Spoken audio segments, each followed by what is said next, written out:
All right. I believe this means we are live. Ladies and gentlemen, boys and girls, tech fans of all shapes and sorts and sizes and persuasions, welcome to another episode of the Monday Morning Tech Chat Show on the SGGQA podcast channel. I'm Juan Carlos Bagnell, aka Some Gadget Guy, the SGG of this terribly named podcast, the SGGQA. Those last two letters are the most important part, though. We like that question and answer, turning this into a bit more of an interactive conversation. And why I like to kick my show off on a Monday. It's like I like to start my week with some fun tech nerds.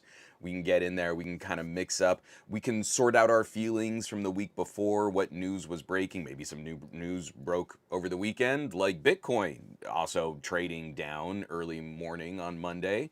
I hope everybody's cryptos are doing okay. It's just everything around us right now is like pressure cooker extreme. It's good times. But this episode is special. We're kind of having a bit more of an AI focused episode with all the AI news that's been breaking over the last week. And to round that out, you might be able to hear.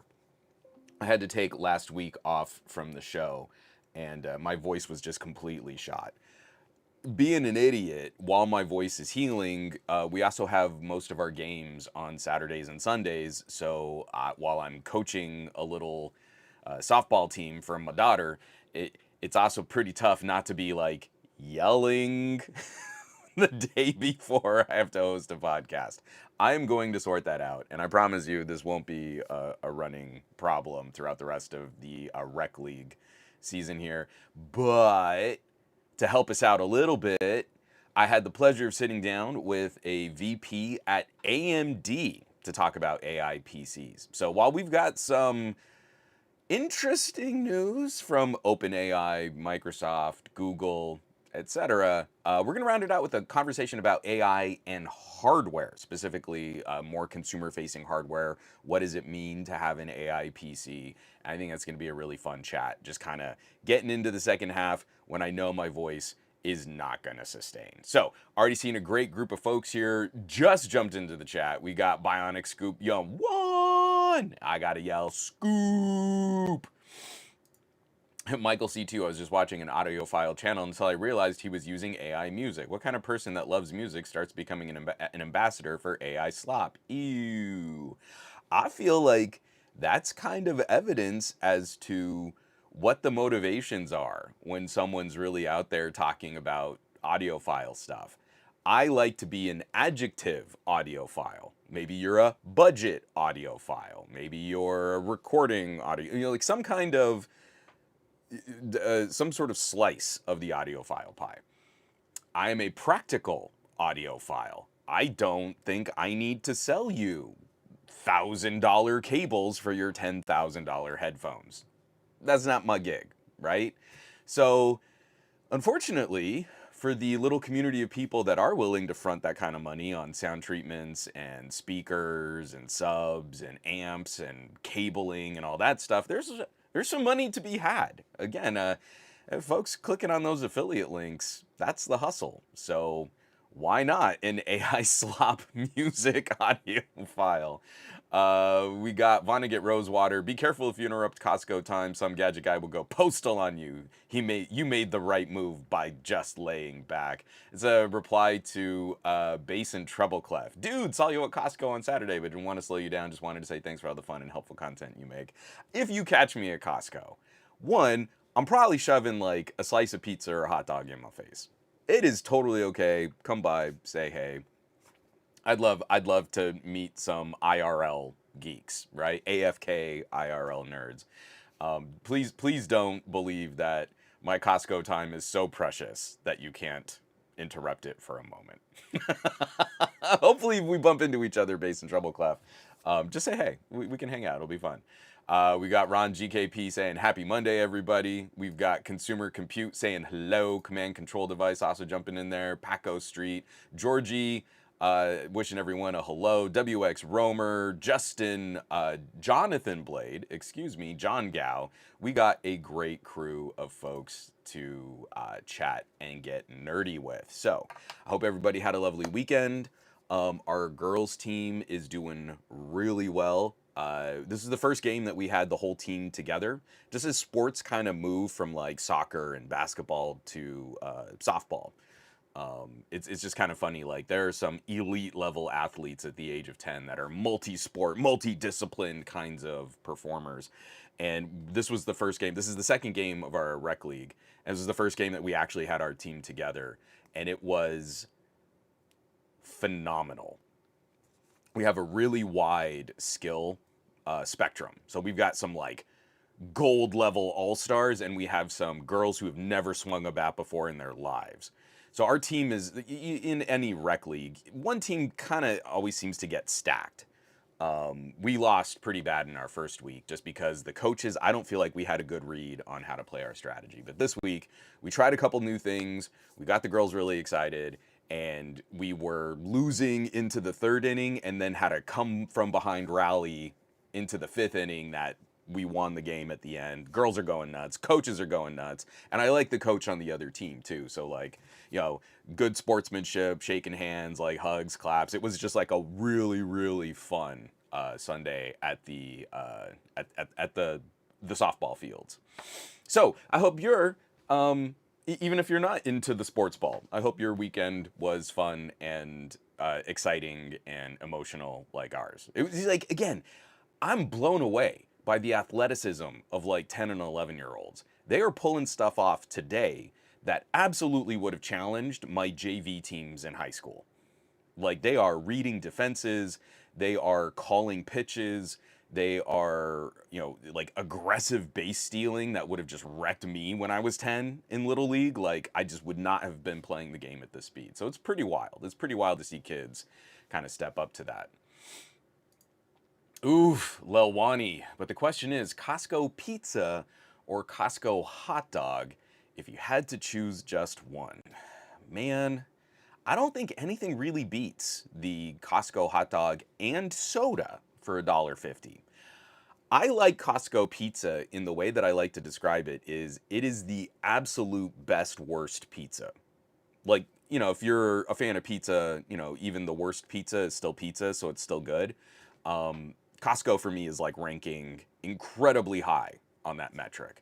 It is fun to roll up to Costco, throw down $30, walk out with like 3 ridiculously large pizzas, and like feed a casual get together. We used to do like little play dates in the park. All the kids would come running, and yeah, it's not nice pizza, but for $30, you're feeding an entire neighborhood.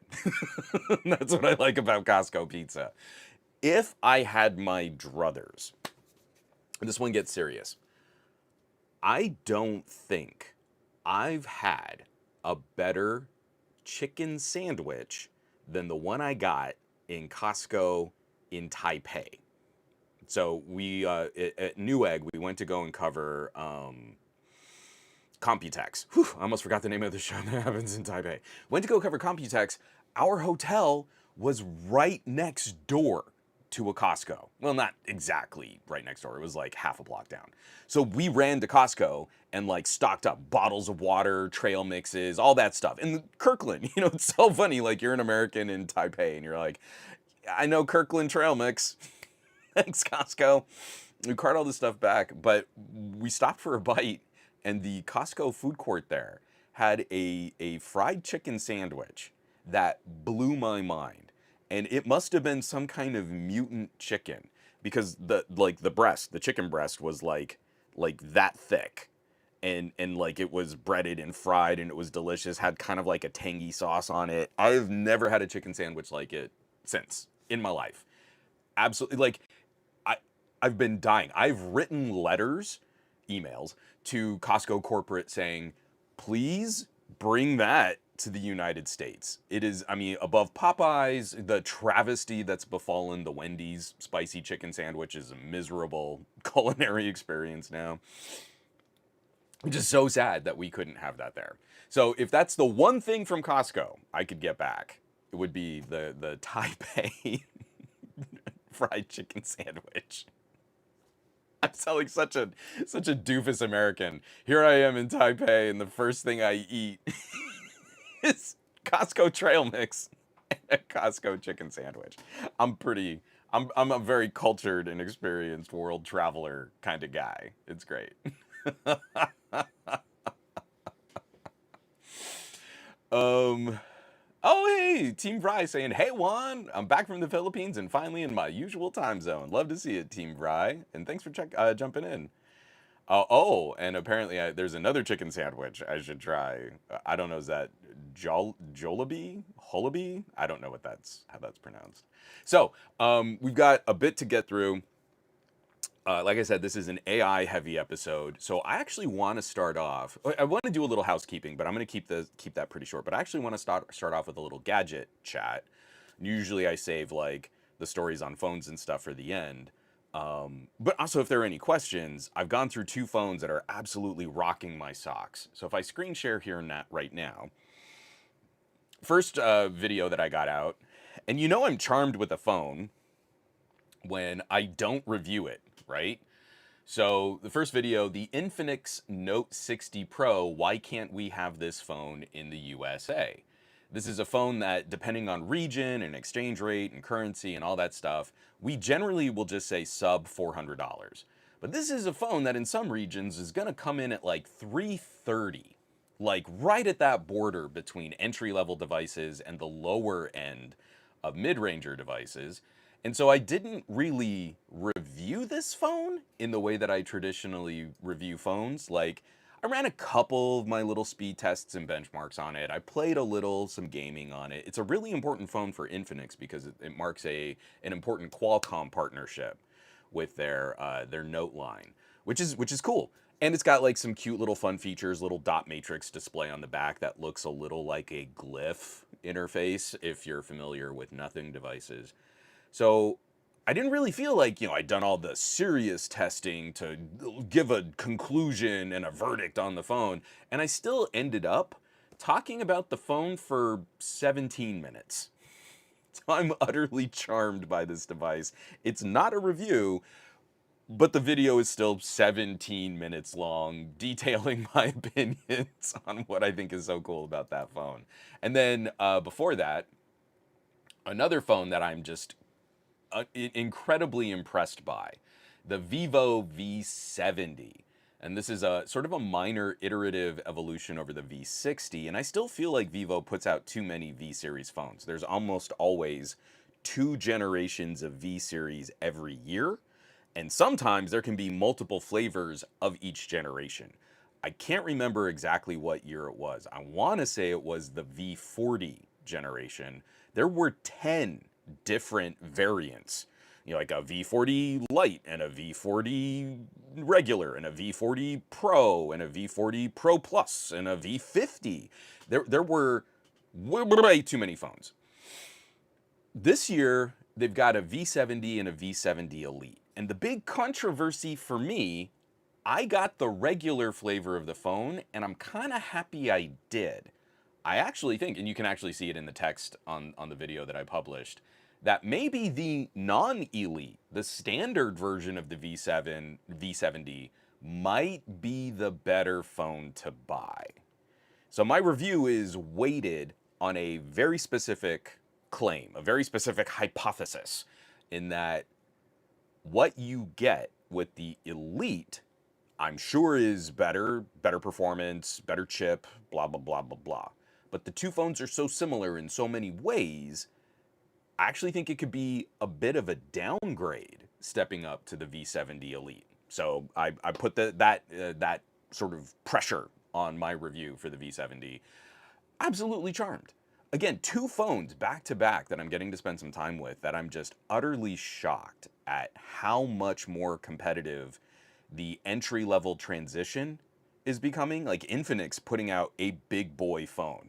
A phone that, like even from the last Note, because I didn't get to play with the Note 50, but I did get to play with the Note 40. 2 generations back, it's like a completely different company. That's how radically fast Infinix is evolving in their, even in their sort of like mid-range strategy. I've got to be like, I don't know that I've got good language to describe like what that financial value looks like.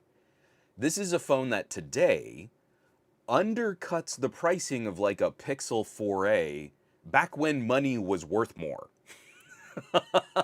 Like, remember how excited we were about Pixels around that $400 price?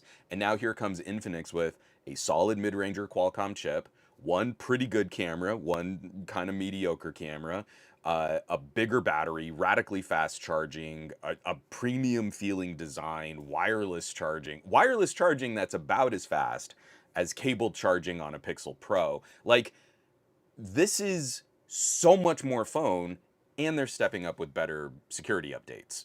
Like, what are we doing here with Apple, Google, Samsung? Like, they are not rising to this level of competition. And I'm putting feelers out and I'm trying to ask people in other regions, like, the opinion of a phone like an Infinix is rising. People in the regions that can actually buy that phone like at their stores are all seeing this kind of opinion creep up. Hey, this is a brand that offers a great bang for buck. Hey, this is a brand that can offer some really serious performance. Hey, it's more local. You don't have to worry about a Google or a Samsung or something like that. It's really interesting to me to see that transition. Like, you start out as the least expensive kind of budget offering, but they are moving their customers up the pricing food chain, but they're not doing it just by jacking up prices and selling the same kind of device. And it's been really frustrating to see Pixel A series at $600 against a Vivo V70 at $500. I don't I don't get it. I really don't. There's just so much more phone, so much better phone to be had than what Google is doing, relabeling a Pixel 9a, calling it the Pixel 10a, and then sort of just plopping it back out on the market. Like, all the people that kind of have to like jump through hoops to be so excited. Ooh, it's Google and Team Google and hashtag made by Google. And I'm so happy to show you this new phone that's exactly the same as the old phone. I don't, I don't get it. I really don't. It's just such a bummer.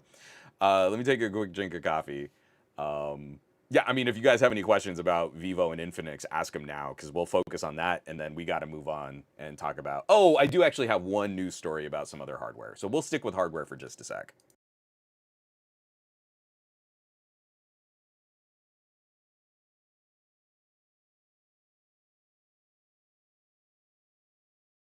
Oh, Rob Arons, I'm so happy I'm off the Northeast snowstorm to tune in. Hello, all from my home treadmill. I love that. Catch the show, and just, if my annoyance and nerd outrage can help, sort of move you through a workout, let's go.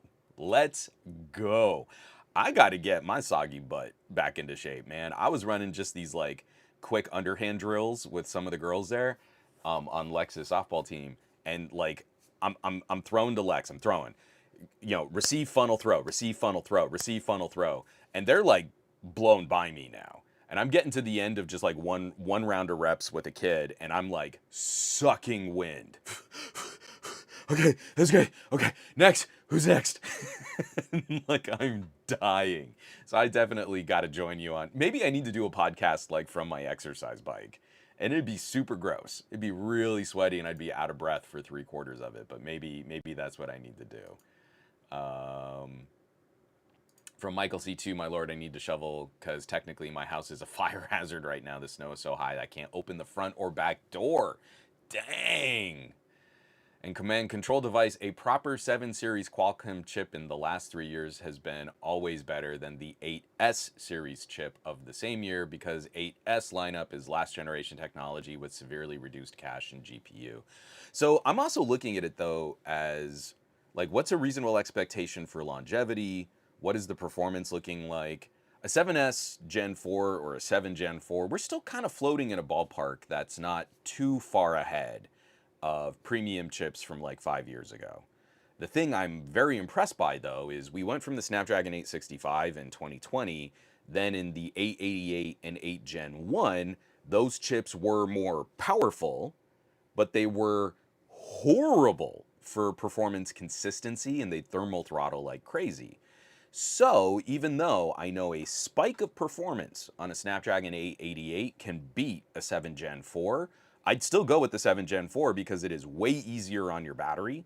It is a more refined technology, fabbed by a better house. It's TSMC instead of Samsung, and it runs so much smoother.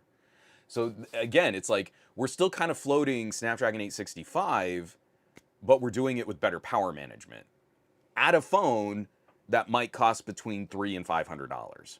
And that's something even Pixel has a really hard time with when you match storage, and a Pixel 10a costs $600.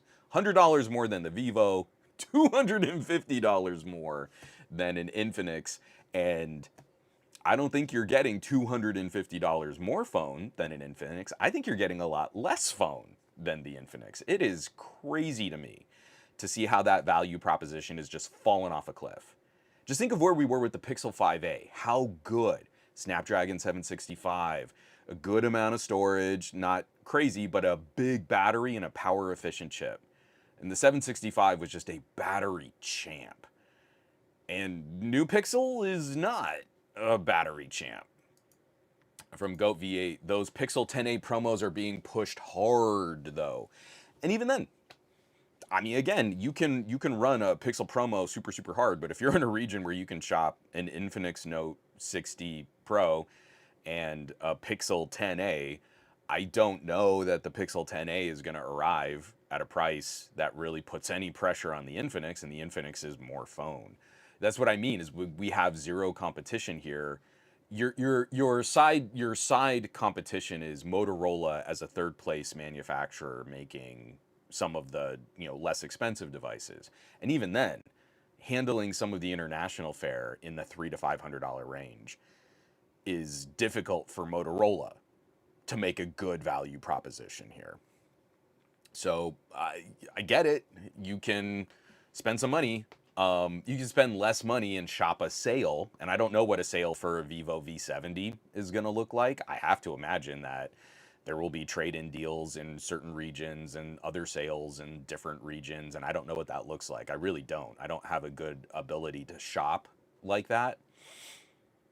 But considering all of like the battery issues Pixel A series have had, like recalls and terrible updates for Pixel 4a, Pixel 6a, didn't the Pixel 8 also have some issues too? Like, I would rather not deal with that. I got the phone on such a good sale, but now I can't use the phone 2 years later because Google crippled it because they put in shoddy batteries. Like, I just don't want to take the risk with my family and friends anymore.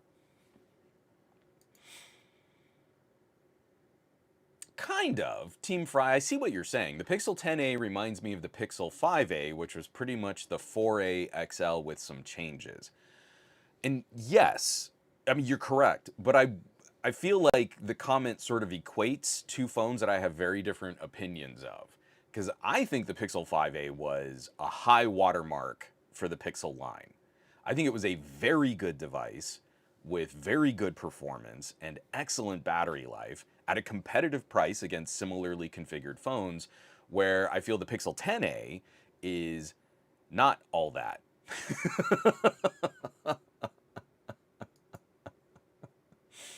Oh, I can't even hang with some of that. From Ted. Snazzy Labs just put out a video. For the first time, Macs are a better value proposition than PCs, except when it comes to storage. I guess, you know, I don't know. I mean, to me, that's like a big caveat to put on it. Like, you could build a PC or you could buy a Mac, and look, the Mac is better value.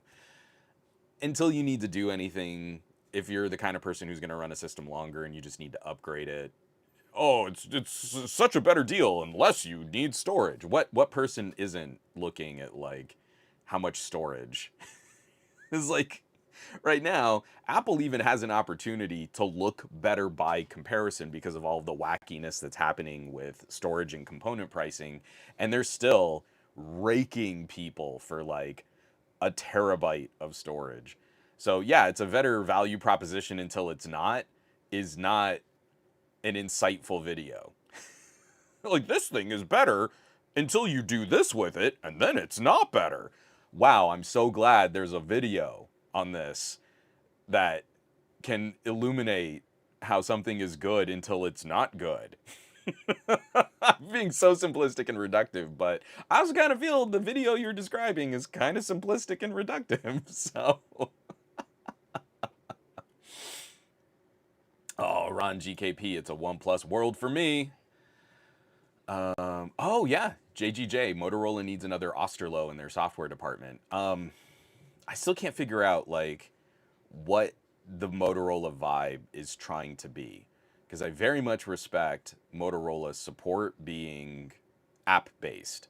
Instead of waiting for big OTAs, get your updates directly from Google Play when they're ready. I think that's a better strategy, and I think Motorola deserves way more credit for using that. When there's an update for the screen share ready for system, you don't wait for a big OTA, you just push it to Google Play. How can anyone think that's bad? Oh, I'm not getting enough big OTAs. Yeah, but look at your app updates. All of those little Motorola applets are updating constantly. The camera updates are frequent. That's how it should be.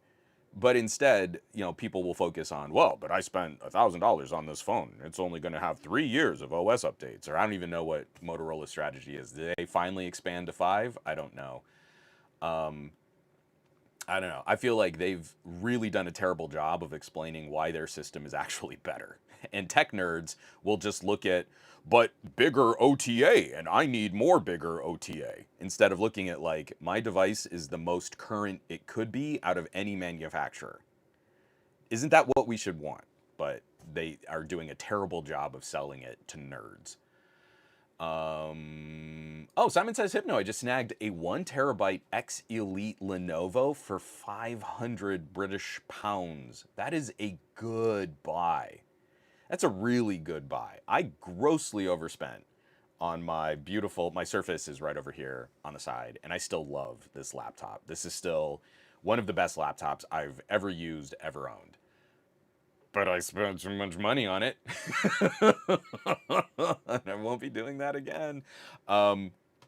Do want to send a quick shout out. I've lost the comment in here and it didn't transfer over, but one Mr. Eugene Debs subscribed with Prime. They've been subscribed for 40 months. 40. 40. And thank you so much. You get one terrible broken voice a cappella fanfare of glory.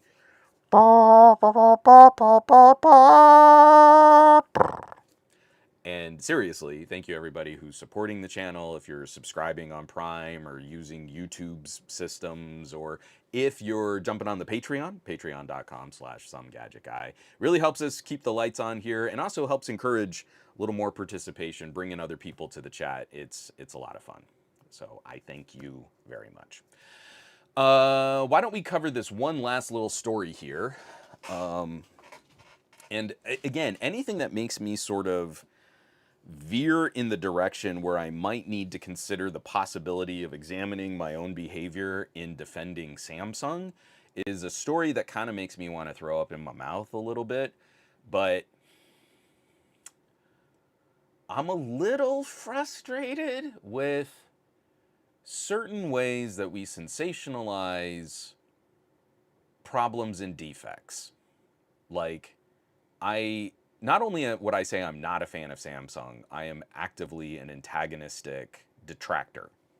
I don't like Samsung. I think they're bad for most of the markets and communities that us nerds like to participate in. I will give them credit where I feel they deserve it, and that's very rarely, because I feel every time they kind of lean into a good decision, they'll do something else that harms consumers or harms their production and their software partners. It's like there was a good attempt here, but then they did something to try and make it better for themselves at everyone else's expense. So when a story comes around and I feel like, okay, I get it, there's a criticism, there's some smoke here, but maybe it's not fair to Samsung that this is being sort of highlighted the way it is. I hate having to defend this company. I really do. So I just wanted to show this off here, because there was also a little chatter on the private Discord, and apologies, I'm kind of off my game a little bit, because I meant to keep my chat up so that my Discord up so I could see who was submitting what stories. So whoever submitted this, thank you very much, and I apologize for not properly crediting you because I actually am not very good at podcasting. Coming by way of notebook check written up by Vinette Washington, the $2,900 Galaxy Z trifold is already having display issues, no replacements available. The premium Galaxy Z trifold seems to be having some first-gen device issues as users have been complaining of the inner display malfunctioning, and hopefully Samsung can iron out these issues with newer batches. So it's detailing some conversations that are happening on subreddits, talking about a couple of people. So far, I don't have any count specifically. To me, this looks like it's 2 specific posts, but I don't have a count on how many people are actually being affected by this. And in the middle of this, there's also like, oh, and it's confusing because I tried to take a screenshot and it's not the native resolution of the display. It's down to 1080p resolution, which I don't think is important. But basically, a user on Reddit started using the trifold. I think had it for a couple weeks, and then it green flashed on the screen, and he went to reboot it. The screen came back. That started happening more frequently, and the recovery of rebooting the phone seems to be working less consistently. That totally sucks. If you just spent $3,000 on a bendy, foldy, plastic, fragile tablet, I think you would want more than a couple weeks of work out of it before the screen started wigging out on you. To me, that sounds like maybe a bad hardware connection. Maybe there's a cable that's not been properly seated in the flexing of all of those components, causing some issues there. That doesn't sound to me like a systemic design failure. To me, this does not warrant the kind of tone that Samsung deserves when their phones explode, when their batteries puff. Samsung using not the best battery technologies they could, and years of Samsung devices that seem more prone to failure than their competing options. I've got a shelf full of LG devices that are all in good shape. I even have G4s and V10s that have not boot looped yet, but were used really heavily back in the day and have survived to present day where I can still pull them up, charge them for a bit, and use them out in the field. My LG devices have been bulletproof, where every year I'm getting rid of more of my older Samsung devices because the batteries have failed. Trifold doesn't sound like that to me.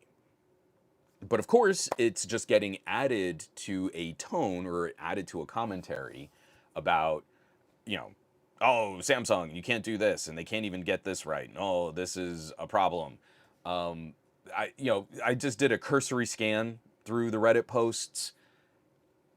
I feel like the frustration is correct because we should hold a $3,000 device to a higher standard than like a $1,000 device.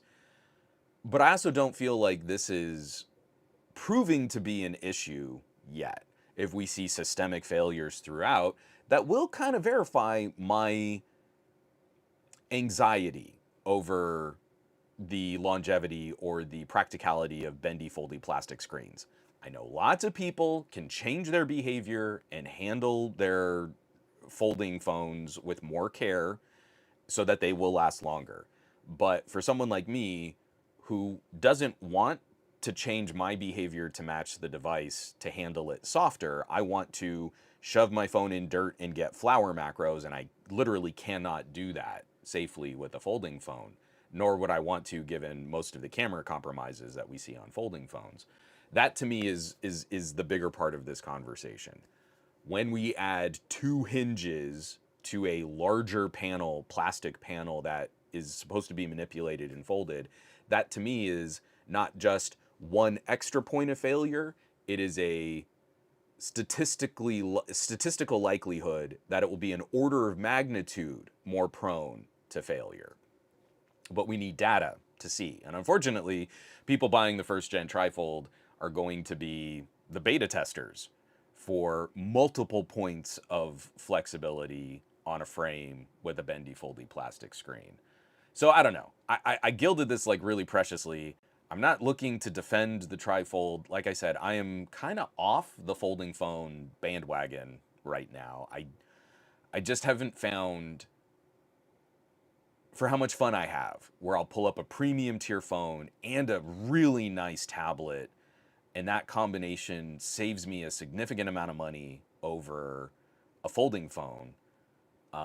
So much like I've got my OnePlus in front of me. I could do a OnePlus 15, my OnePlus Pad 3, and throw in like some cinema glasses. Like I'm playing with some new face displays, and they're gonna be inexpensive, but they're really, really high quality cinema displays. Um, that to me sounds like a better overall package. And then I would have a device that I could hand to my daughter or hand to my wife. Like it's more flexible. There's more I can do with it. The performance is great. I just I'm having a hard time with the folding phone in the way that I'm using devices right now. I'm really anxious. Trifold to me sort of represents an aesthetic price point argument. I'm showing that I spent a lot of money on a phone. I know that there's cool stuff you can do with it. I know having more screen can be really practical. You can, add a keyboard and make it more laptop-y. That I get all that. But to me, that also seems like I'm going to sit down in the mall and open my phone and look how big this is. Oh, look, I've got a keyboard because I'm doing the business work on my phone that just turned into a laptop screen. As opposed to just like everyone else who's just like, let me just open up my laptop. Because think about how good a laptop you could buy with your premium tier phone and still probably come in around the same price as the trifold. So anyway, I'm not defending the trifold, but I do feel early examinations on individual units failing doesn't rise to the same kind of ire when, like, for example, part of their big complaint here, sorry, I just clicked on this too, another reason why this feels like it might be unfair, no replacement devices available yet. Oh man, could you imagine you just bought a $3,000 tablet at the very beginning of its launch, and Samsung doesn't even have a full distribution parts list ready to fix for the device that just came out? Wouldn't that be crazy? Who would even do that? I had the iPhone 8 Plus. I got it at launch when I was covering iPhones for Pocket Now.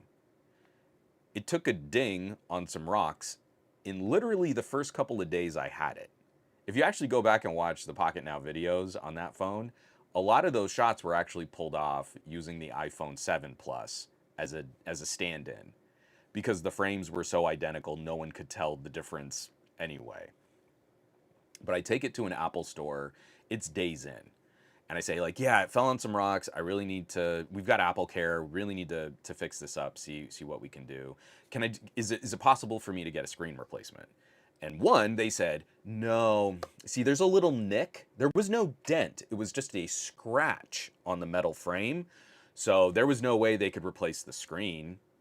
No, no, no. See, that's not possible. But even if they could replace the screen because of the scratch, well, they just don't have any replacement parts. This is exactly the same frame and display as the iPhone 7, but they didn't have any iPhone 8 replacement screens. Too bad, so sad. So we had to, one of the reasons why I ended up finishing the video with iPhone 7s instead of the iPhone 8 was because it took us weeks to get a replacement unit with our Apple Care and, pay whatever, I think it was like $50 for the claim or something like that. And then they handed me a new iPhone 8 Plus, not in a box. But it took weeks. I think it took 2 or 3 weeks of us sort of ginning our coverage by using an iPhone 7 instead. I was still doing all of the performance and testing and everything on the iPhone 8. I just didn't want to shoot video of a slight crack in the screen and a scratch on the frame. I mean, Apple is going to have an order of magnitude more failures on a massive line of phones. There are always going to be one-offs here, or QA problem there, screen doesn't work the way it's supposed to, or speakers fuzz out. Maybe there's flex damage early on, you can't tell. There's always going to be that. But because this is so expensive and it's so different from other products out there. Obviously, it's going to draw more scrutiny, but we never hear like the story that I just shared about the iPhone 8. Oh my gosh, could you imagine? It's your brand new phone and there's a little problem with it. They don't even have replacement units. They can't even replace the screen. The screen was exactly the same as the iPhone 7s. You could have swapped in that part. In fact, I think I even remember people saying like, "Oh, if you just take this out and you put this in, you can swap parts and pieces back and forth between these generations of iPhones." Like that seems to me like it would be pretty reasonable as a repair, but nope, Apple wouldn't do it. So, I don't know. If I know I'm being really hard on folding phones, and maybe I'm starting to let just a little too much of my own bias sneak in, but I'm having a harder and harder time pinning down who do I think is the right fit for a really expensive phone. And if it's something camera based or gaming or productivity, I can kind of make individual arguments and they kind of make sense in my brain. But once I start adding the compromises of a folding phone into the mix, I have a harder and harder time locking in like, okay, you're saying you want productivity, you really care about this. You know, I don't know that a folding phone would be the right fit for you. I'd actually maybe recommend an S Ultra, right? A Galaxy S Ultra, and you have the stylus and the fine point, still a really big screen. I don't know. I don't know. So I don't know. I'm kind of locked in. Getting locked up on how all of that works.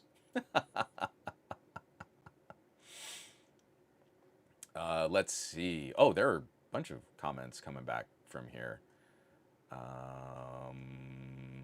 Let me scroll them back.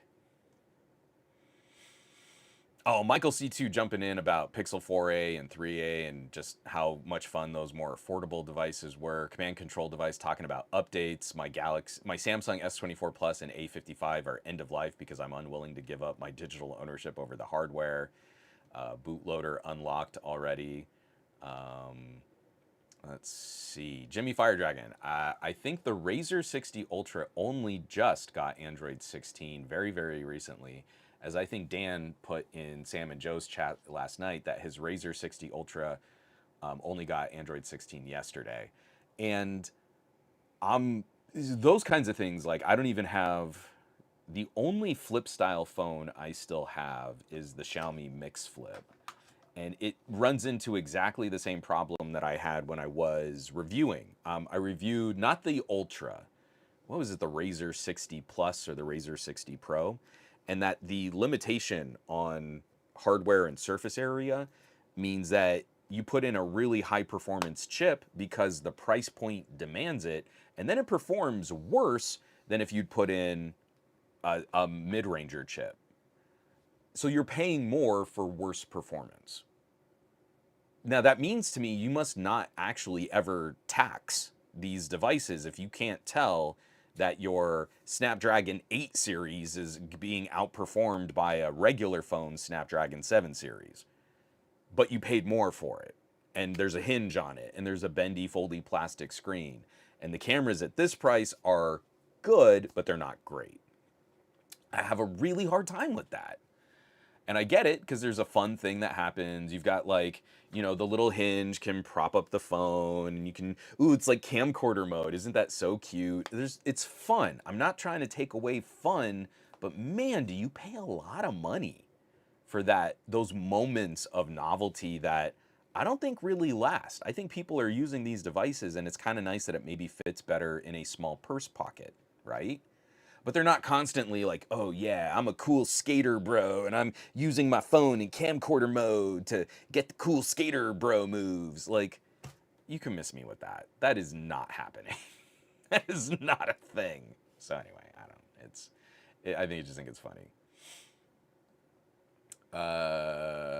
Also from Michael C2, I'm intentionally leaving my OnePlus 12R on Android 15 because of the flexibility of being able to use a custom ROM someday, or at least be able to switch back to an older version is important to me. Cheesecake 712 just saying, hey Juan, hey Cheesecake. I tried to convince my daughter to buy some cheesecake this last weekend, but she opted for red velvet as a celebratory cake. Oh, Stevie Coleman saying live from UNM. Everyone a Lobo. Woof, woof, woof. Thanks for tuning in, man. I love seeing some action from the 505.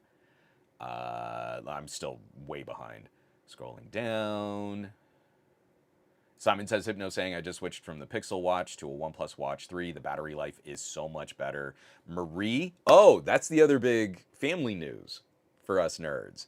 Marie has finally retired her dying Pixel 8 with the like magenta line of death going through the screen and the miserable, terrible battery life.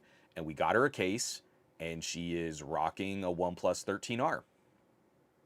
So she's still getting used to it. It's literally only been she's only had her SIM card in it for a couple days, but already it's like her behavior is changing rapidly. So I explained like the Super VOOC charger, and she was like, "Okay, so she would charge her Pixel overnight every night." And I said, "Hey, just try for a couple days. Don't plug into a slow charger and have it really stress the last 10% of the battery. Plug it in with the VOOC charger when you first wake up. Just try that." "Oh, the battery's down to like 30%. Yeah, the battery on this phone at 30% is kind of like the battery on your Pixel at like 60%. I know I'm not doing the math exact there, but it's a lot bigger. The gas tank is a lot beefier. And so it's little things like that. She's already starting to, oh, I only need to plug it in when I need to, which is totally changing her behavior. And she caught herself on the softball day, like, oh no, my phone's down to 20%. We've got to leave for Lexi's game in like 20 minutes. Let me just plug in for a bit. And she unplugged it like 15 minutes later, her phone's at 85%. You're like, oh, I don't really need to stress this thing. She's already getting more comfortable with just the flow of my day is different because I'm not flipping babysitting my phone's battery. Or I'm not always looking for like a wireless trickle charge or a slow charger on my desk or anything like that. I noticed my phone battery was low. I plugged it in for 10 minutes. Now I've got a day and a half of use. It's so nice to see like my claims, my hypotheses on that actually playing out in real life. It's pretty sweet.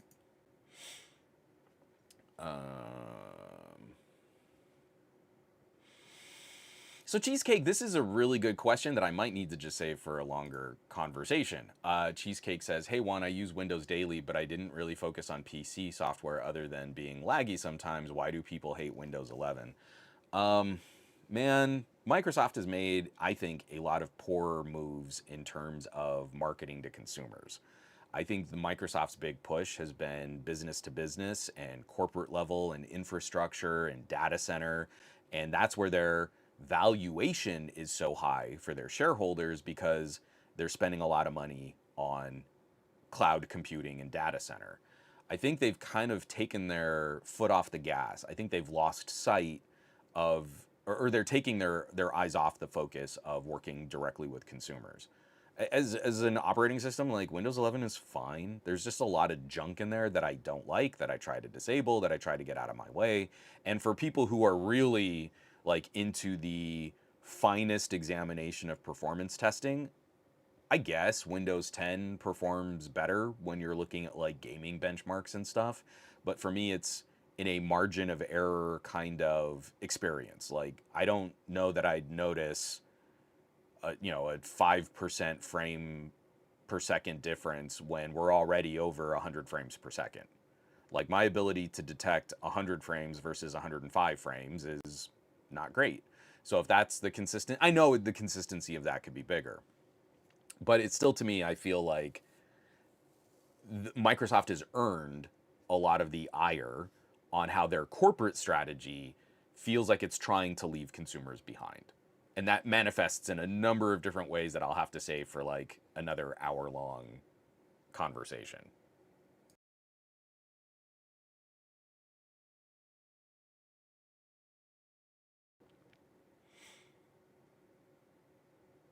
Yeah, from Michael C2. Right, with $3,000, you could probably get yourself a decent gaming laptop and a decent Ultrabook. You're not wrong. Goat V8, it sounds practical until you think that you could use a tablet for that sort of thing and not kill your phone battery for the rest of the day. So again, the argument coming back is someone who's willing to pay more for an experience where they've got one device that's in their pocket. Because if I take my laptop or my tablet out into the world with me, I probably need a backpack, right? So if you're the kind of person who's constantly carrying a backpack or a larger purse, then the value of a tablet skyrockets. But if you're the kind of dude who's only going to keep what he can fit in his 501s, well, then you can't walk around with a tablet. So I need to spend more if I want tablet-y capabilities.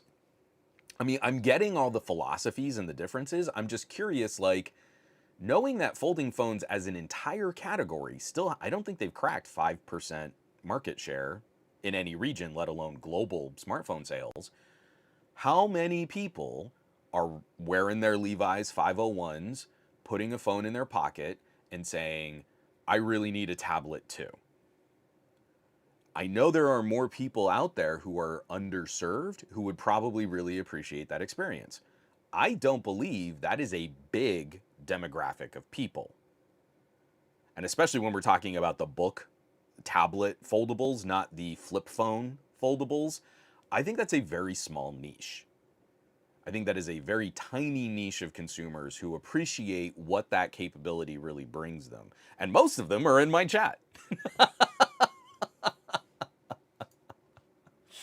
I also got to just send out another super shout out. Mr. Jonathan Gao, subscribed with Prime, subscribed for 21 months. You also get a terrible broken voice, a cappella, fanfare of glory. And again, thank you, John. Because John has also been contributing like crazy. John is one of the better sources for some of the news articles that we talk about on this podcast, especially over on the private Discord, sharing some great links in the podcast channel for our Discord. Still don't know what we're going to do about Discord and their stupid shenanigans too. But there are some great comments in here. I do need to move on just because my voice is getting a little shaky, because I want to chew through some AI stories, and then we can spend some time talking AI PC hardware with a vice president at AMD.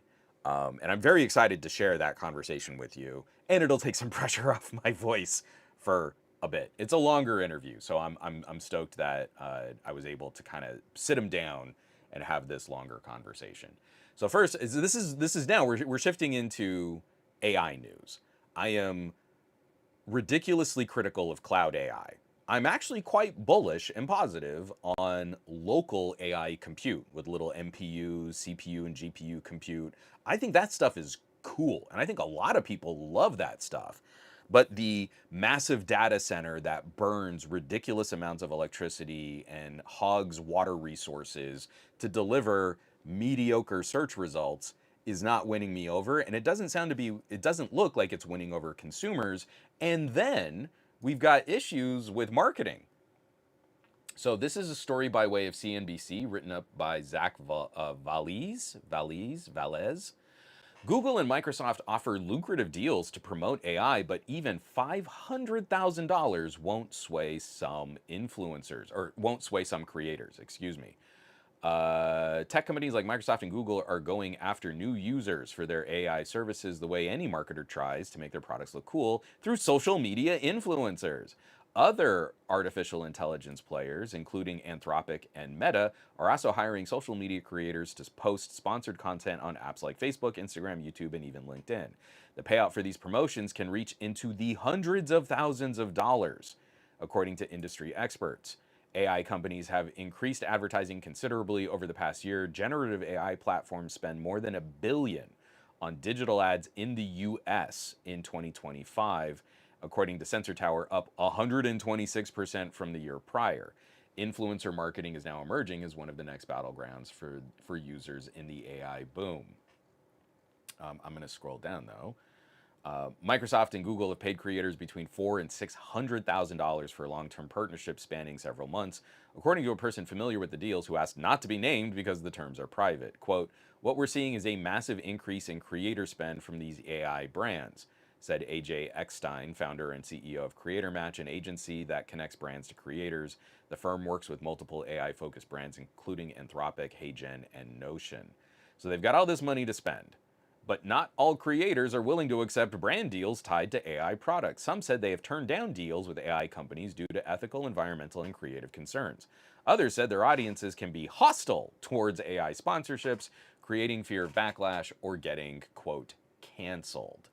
So I have turned down dozens of requests for AI sponsored content. And in a lot of it is what I feel is some of like the most obnoxious kinds of little AI wrapper programs. Like, this isn't really a new startup or a new business, it's just a container for ChatGPT. So you pay this company money for tokens, they probably get bulk rate on using ChatGPT services, but that's really the relationship. So you've got a piece of hardware or just like a program on your computer, and it does this cute little thing for your notes. I don't need a different AI system moving my information around the internet to handle my notes. So I'm not going to take that sponsorship deal and sell you a product in the middle of one of my videos so that you too can have an AI for your notes. If you want an AI for your notes, I'm pretty sure you probably already found a solution. And it's just been point and point and point like that. Another one has just been this barrage of credit card thin microphones with MagSafe magnets that snaps to the back of your phone and records. It's like a little note recorder, and then it transfers to your phone, and then AI can summarize or look for information or correct mistakes. And you're like, there's nothing about that product that's not immediately e-waste. Your phone already has microphones. Your phone already can be used as a dictation or note-taking device. Your phone is already doing the summarization compute on the device, and it's already using the data connection to send your information up to servers for more advanced information sorting, searching, and all that other nonsense. The one thing this little snap-on credit card thing can do that your phone might not be able to do is call record without notifying the recipient of your phone call. So by putting microphones snapped to the back of your phone, it records the speakers on your phone really well, and it records your voice really well, and it's not going to do anything like notify the person on the receiving side of your call that you're doing that. Oh, and then you can get such a helpful summary of your last phone call. I don't think that's it.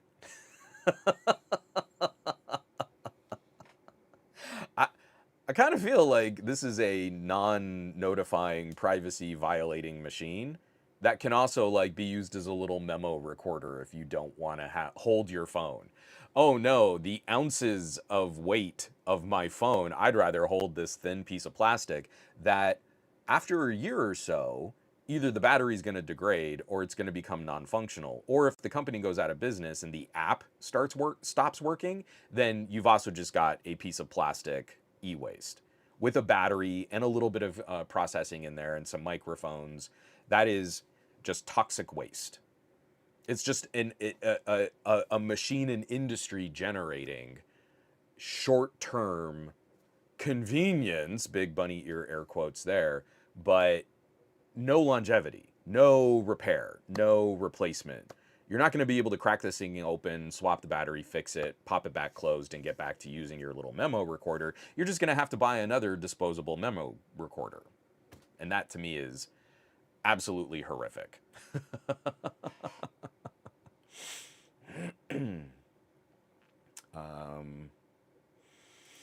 Yep, Simon Says Hypno, AI ate all the RAM and devoured the SSD. Oh, Ted! Ted actually beat me to it. Ted is saying the Plod AI, the voice recorder, it can record calls, and that's the one unique thing about it. So Plod is not the only one. I've gotten pitches, so from companies that are making some nicer gear to companies that are selling garbage on AliExpress. Because all you need to do is put in a wafer-thin battery and a microphone. Because all of the, and Bluetooth radio. Because all of the actual work is being done on the phone. this is such a garbage, cynical application of note recording and AI. Or what you could do is get a real nice, like Olympus grade. I don't even know if Olympus is still a brand name on these products, but like the ones that I used to use, not only the memo recorders, but also like the portable, like XLR recording devices were flipping phenomenal. Get something like that, and it's easy to transfer that information to another computer, tablet, or phone. And you could do all of the same voice processing on an app of your choosing. You would have a much higher quality product that when the batteries start to wear out, you can replace the batteries. My old Olympus, I've gone through a lot of batteries on that thing, but I've had it, or when we were in Studio City when I got it. Like, what was that, 15 years? And audio lasts. Good audio hardware lasts for a while. The microphones on a little credit card memo recording thing, that's junk. That's such a cheap toy. It is not something that you're really gonna keep for more than a year or two. Even if you use it for that long, it's not gonna last. And Team Fry, it bothers me how many AI-based voice recorders are suddenly on the market. Like, did these companies have a meeting and decide that this was the next big niche product? But this is the same problem that we're having when we're talking about, like, last show, not last week. I didn't have a show last week, but the week before. We talked about how, like, the component crunch that AI data centers are creating is causing difficulty for OpenAI to make a pair of earbuds. And I'm actually kind of happy about that because it's so freaking stupid to put out earbuds and say these are AI earbuds. No, they're earbuds that talk to your phone, and your phone has a data connection, and that data connection goes up to a server, and that's where the AI lives. Any earbuds could do what this could do. A better memo recorder could do what these crap plasticky AliExpress memo recorders would do it better than these crap memo recorders are doing. I so frustrated. It is so frustrating. But it is nice when there's kind of a pushback on the perception. I think these companies have done a miserable job of helping to educate consumers on what all these different flavors and permutations of AI look like. And so now even creators are saying like, yeah, I can't really hawk your product. I don't think my audience is going to like that, even for the amount of money you might be able to pay me. For a channel my size, let me tell you, they are not offering a lot of money. So moving right along, I've been pretty consistent on this too. I desperately want a Star Trek computer with a bucket of data on me that I can control. There is a good idea in a product like Microsoft Recall. Microsoft's implementation of their CoPilot suite leaves a lot to be desired. So then we see a story like this from Bleeping Computer, written up, Sergio, I don't know how to pronounce that name, and I apologize, Gotland, saying Microsoft says bug causes CoPilot to summarize confidential emails. According to a service alert seen by Bleeping Computer, this bug tracked under, I'm not going to read all that. This bug affects the CoPilot Work tab chat feature, which incorrectly reads and summarizes emails stored in users' sent items and draft folders, including messages that carry confidentiality labels explicitly designed to restrict access by automated tools. Now remember, we started this whole CoPilot thing and Recall. Oh, well, it's going to be totally safe. And the very first flavors of Recall were a folder in your documents that was completely accessible to anyone that had logged in on that system. It wasn't an encrypted folder. The data was a little hard to sort, the way that it was structured, but anyone could get to that information, which meant the scrapes of every screenshot on your PC were in some way accessible. That is not acceptable. Microsoft made some changes. They've moved components around. They're tying it more into their biometric security, really trying to lock that data down. But at the same time, they kept promising Well, what we're doing is making this more secure and giving you control over the guardrails. So if you say something is confidential, it's not going to screenshot it. If you're taking like a personal call, you can set these parameters so that recall isn't going to screenshot and scrape the information from the screenshot.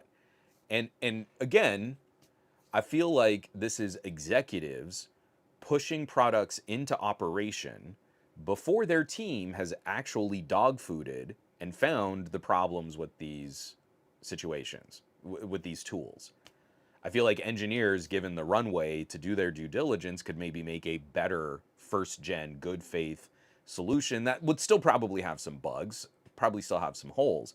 But these are exactly all of the criticisms and concerns we've had with Microsoft's strategy for sorting and cataloging personal information. And that flies directly into the face of their promises. Oh, don't worry, you have control over your AI data. So I click the little privacy button and say, don't scrape this. And oh, it's just a bug. It's just a bug that scraped the thing that you told us not to scrape. That's, oh, our bad, our bad.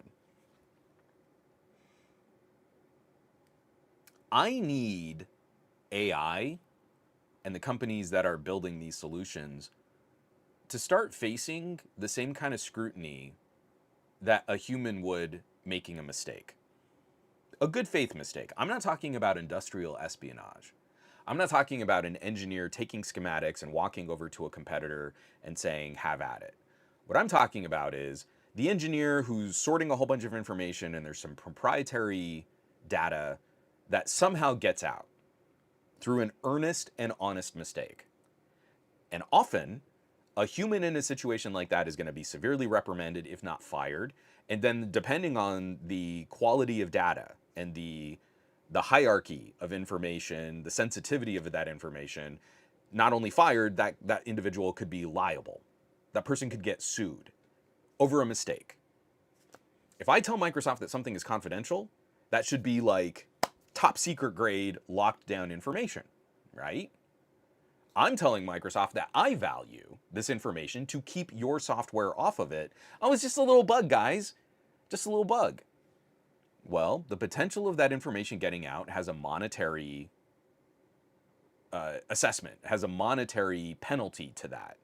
If I had had an engineer leak that information, this is what the result would be. So Microsoft, here is an invoice for my billables in the damage you've done to our company with your little bug. And if we were consistently holding AI anywhere near the standard of what we hold human employees to, these companies wouldn't be putting out these kinds of features in the state, in the unfinished state that they're actually reaching consumers.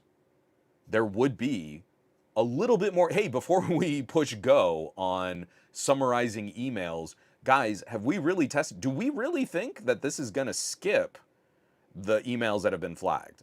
And let's say someone starts writing an email, our system is scanning it, and then they say, oh, this is confidential.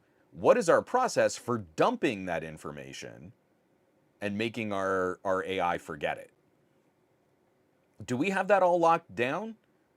Because if we deploy this at scale and then we get a whole bunch of individual class action lawsuit, where individual lawsuits on, it leaking all of our data, are we prepared for not only the negative backlash and the bad headlines on blogs, but also the financial assessments from all these companies claiming that we've, spit out proprietary information? If Microsoft's proprietary information were distributed, there would be a palpable financial harm. So why can't Microsoft's AI be held to that same standard? It's driving me crazy. It's so frustrating.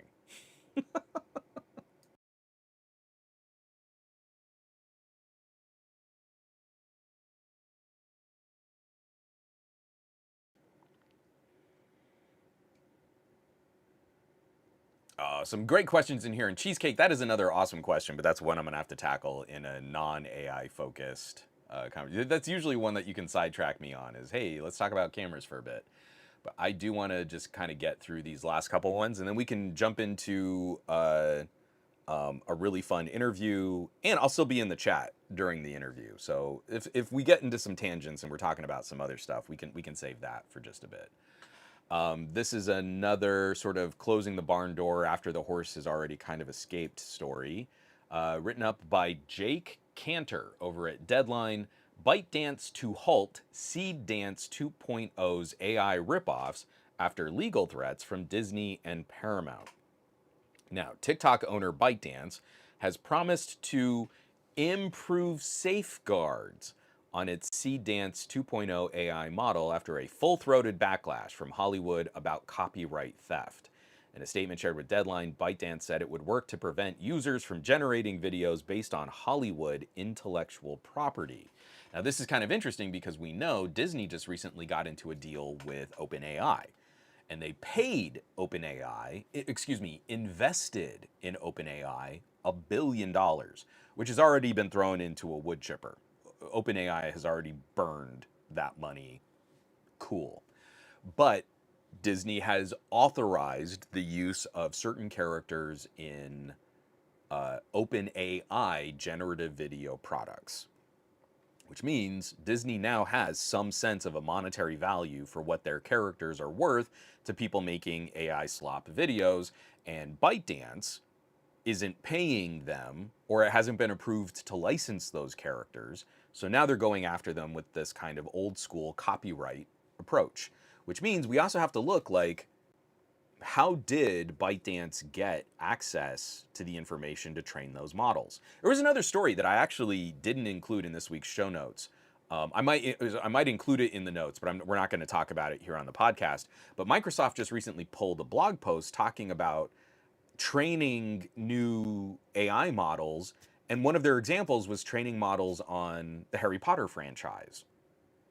And then they pulled that, realizing like, oh, right. Because who owns the AI rights to Harry Potter? How can you train that on copyrighted material and deliver facsimiles of AI characters? Maybe it's in an anime style, maybe it's in a Studio Ghibli style, maybe it's, a different kind of flavor of Harry Potter, but you trained it on copyrighted material. Our copyright laws are in massive need of some huge and significant overhauls. But we're seeing like ByteDance having access to Disney characters means they've been training on copyrighted material. You can't make Thanos fighting Darth Vader unless you've been scanning the crap out of Star Wars and Marvel movies, right? So technically, I don't think that's bad. But in the same way that I can make a video and put copyrighted music on it and only share that video with my family, not publicly, no one's going to come after me for a copyright violation there. But if I do that video and I put copyrighted music on it and I try to post it publicly on YouTube, YouTube's going to freak out before I even get some kind of cease and desist from the rights holders of that music. So in a way, like, yeah, if ByteDance wants to train a bunch of models using Thanos and Darth Vader, I guess that's fine, but you can't do anything with them publicly. To me, that's analogous, right? Between me making a video with music and ByteDance making a massive infrastructure investment in training models on Disney characters. Sure, until someone publicly has access to those models and can make a Thanos fighting Darth Vader video. Now you've got a problem, and now Disney's going to get involved. It's the same thing, though, I think we've been complaining about for a while. If it's my personal work, if it's my likeness, if it's my data, my art, my music, I'm a lone creator, I'm a small fish in a large ocean, no one's going to come to support like the protections of my content. That's like, as AI, as generative AI for images just like ran roughshod over deviant art. No one was really looking to protect us. But no, oh no, Disney. Now Disney's being inconvenienced. Disney picked one AI to give their characters to. Other AIs can't have these characters. Microsoft can't have Harry Potter. Now it matters. because these are billion-dollar industries, you see. Facebook can torrent 8 terabytes of ebooks to train their language models. That's literally theft.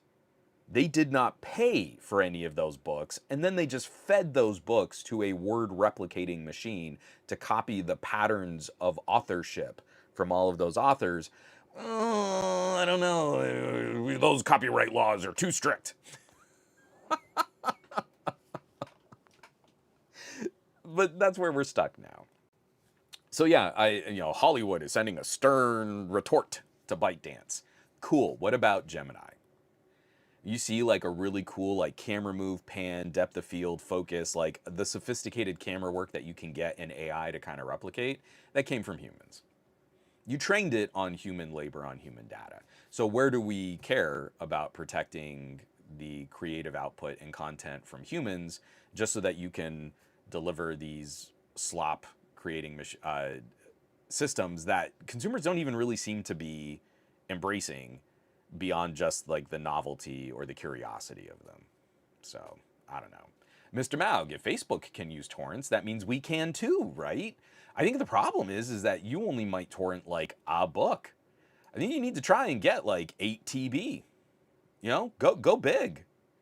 Because then it's different. It's not like, oh, well, I stole 8 terabytes of books for my own private consumption. I'm a captain of industry. And that's why I stole 8 terabytes of books. So I want us to move on. Team Fry, AI bros, Hollywood is cooked. See, this is what I think is so funny, because like I've been privy to some probably higher level discussions from tech executives than I should have in a number of situations. And I like to come in schlubby and fly under the radar, and no one really ever seems to pay attention to me until I very crankily start talking out loud. But it's like they have no respect at all for the amount of labor, creativity, the education, the resources that go into making a thing. But they also feel they deserve a facsimile of the output from all of that education and effort and energy and education and effort. I'm repeating myself. That's what I think is so funny, is that they are so thirsty for the public adulation of the public respect for a creative endeavor. And they could totally do it themselves too if they also felt it was worth their time to go and learn how to do those things, but they still want the output. And it's so sad that they are working this hard to wreck anything cool or fun for their own self-serving interests. But they oh, we just don't really, it's just really not worth it for them. They don't respect the time and effort it took to get good at it, but they still want the adulation and the praise that would have come their way if they had been incredible musicians or fantastic artists or amazing photographers or incredible actors. Oh, well, I could have done that too. No, you couldn't have. You're kind of telling on yourself, AI tech bro. You definitely could not have.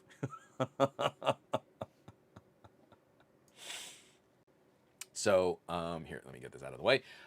We've got 2 more stories, and then we can jump into this interview. So I mentioned briefly one of our last podcasts together, we were talking about earbuds with the AI in them, and OpenAI kind of struggling to get that out. Now, wouldn't you know it, they've got plans for another product. Written up by Andre Ravia, OpenAI will reportedly release an AI-powered smart speaker in 2027. The company is also said to be working on smart glasses and a smart lamp. The first product scheduled to be released is reported to be a smart speaker that would include a camera, allowing it to better absorb information about its users and surroundings. According to a person familiar with the project, this would extend to identifying objects on a nearby table, as well as conversations being held in the vicinity of the speaker. The camera will also support a facial recognition feature similar to Apple's Face ID that would enable users to authenticate purchases. How nifty is that? Now, instead of letting Facebook, jack all of your user data, you can let OpenAI jack all of your user data. I have never gotten into smart speakers. Even when I was using Google Assistant a lot, because I've also basically turned off, as soon as we crested over into the Gemini era, I haven't liked the experience. I think it's been terrible for a lot of the hard-coded commands that you could give an assistant. Like, how long it took us to be able to set a timer is flipping stupid. Such a reminder, a calendar entry, dictate an email. All of those things were better on a more traditional smartphone assistant kind of setup. And then Gemini took over and all of those things got crap. Like they got bad. So along the way, it's funny because like my mom has been using her Google speaker a lot less because it's not the speaker, right? The speaker has microphones and sensors and a speaker. It's got all this stuff built into it so it can satisfy a data connection, and then it just sort of farts that information up to a Google data center, and now Google has changed what happens at the data center. So OpenAI's big push here is, well, we can make a speaker too, guys. Isn't that great? Now you can talk to our speaker instead of a Facebook speaker or a Google speaker or an Apple speaker. And the AI is in it. But it's not. So I just think this is kind of tragic. And also the thing that I'm kind of holding back from this article, the photo at the top of the article is Sam Altman and Johnny Ive. So Apple's sort of genius boy behind like some of the most prosperous years of Apple design is making this speaker in collaboration with OpenAI. And he's designing his company is designing what this speaker is going to look like and what it's going to do. And I just think we're ethically and artistically bankrupt if this is the kind of idea or product line or consumer facing solution that a chat GPT is going to try and offer. You can't tell me that they have any good ideas. You can't tell me that they've got a roadmap, and you can't tell me that cloud data center based AI strategies have a sustainable future. But we'll make earbuds and speakers, guys. Isn't that so great? Yeah, it's so great.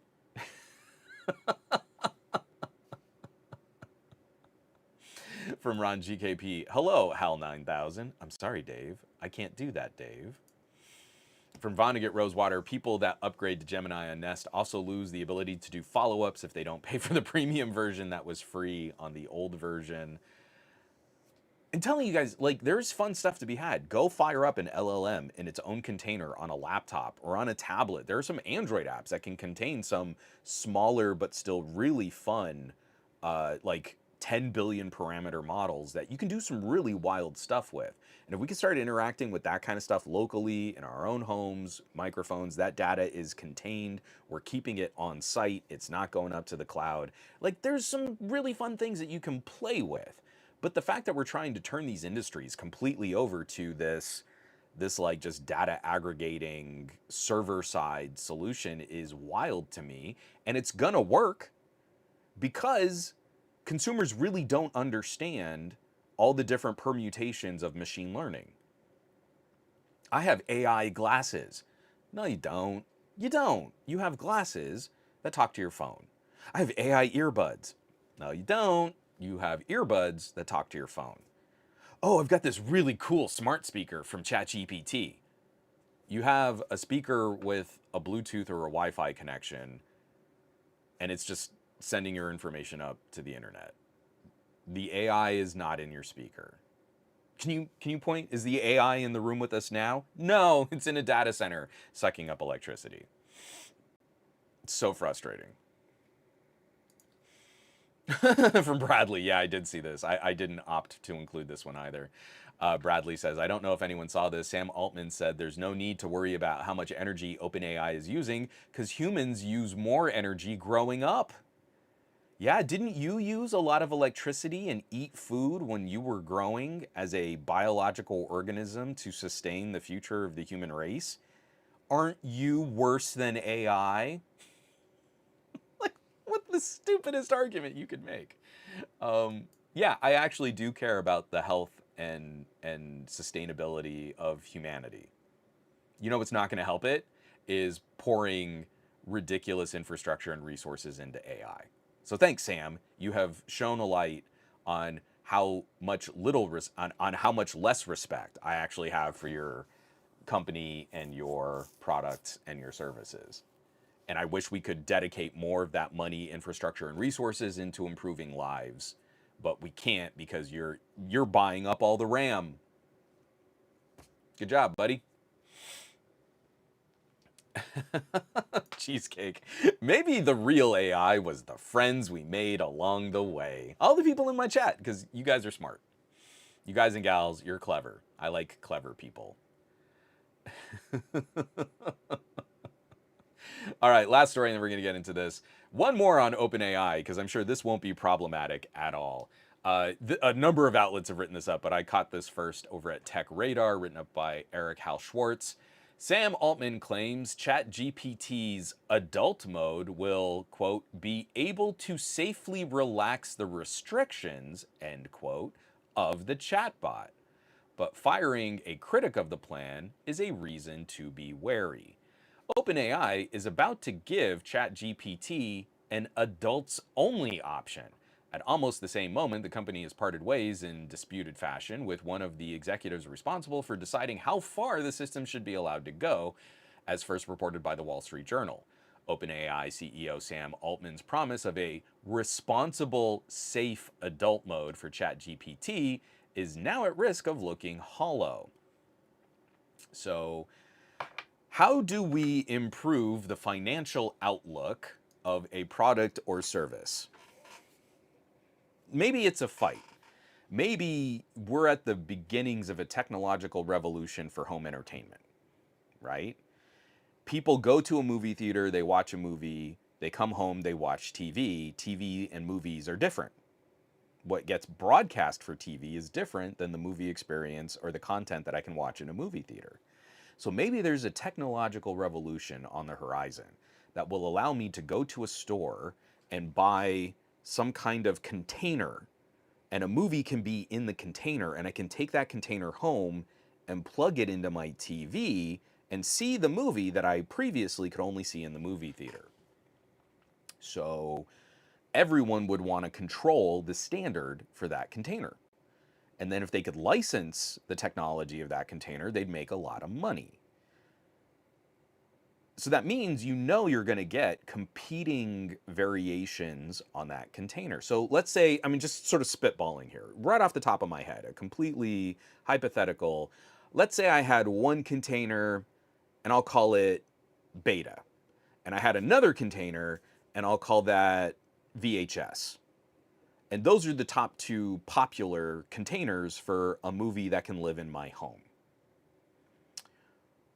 Well, historically, if one of those containers decides to stay away from adult kinds of content, and another one of those containers embraces adult kinds of content, technologically, it really doesn't matter which one is superior, because there is a flavor of content out there that a lot of people will pay money to own, right? Again, this is just a purely hypothetical kind of historical look back at different kinds of technologies and services. I'm totally being facetious. That's how a number of these types of formats and battles have been won over time.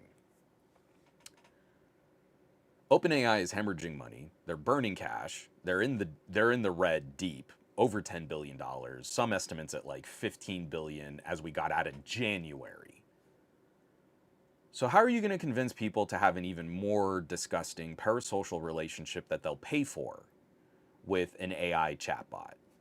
You take off the restrictions, you take off the guardrails, you let the AI chatbot just run through an incredible quantity of adult material on the internet, which is a popular driver of traffic and monetization, and you steal all of that and you deliver that in a packaged experience that people will pay a subscription for. And it doesn't even have the same kind of safety for the consumer. Like, I'm talking about adult materials and I'm really trying to be sensitive and not be grotesque or overly descriptive, but like, one of the benefits of going to home video was someone could feel safer consuming that kind of content because they could take it home. They were no longer going to skeezy movie theaters that showed that kind of content. There was like a safety to that a consumer was willing to pay for.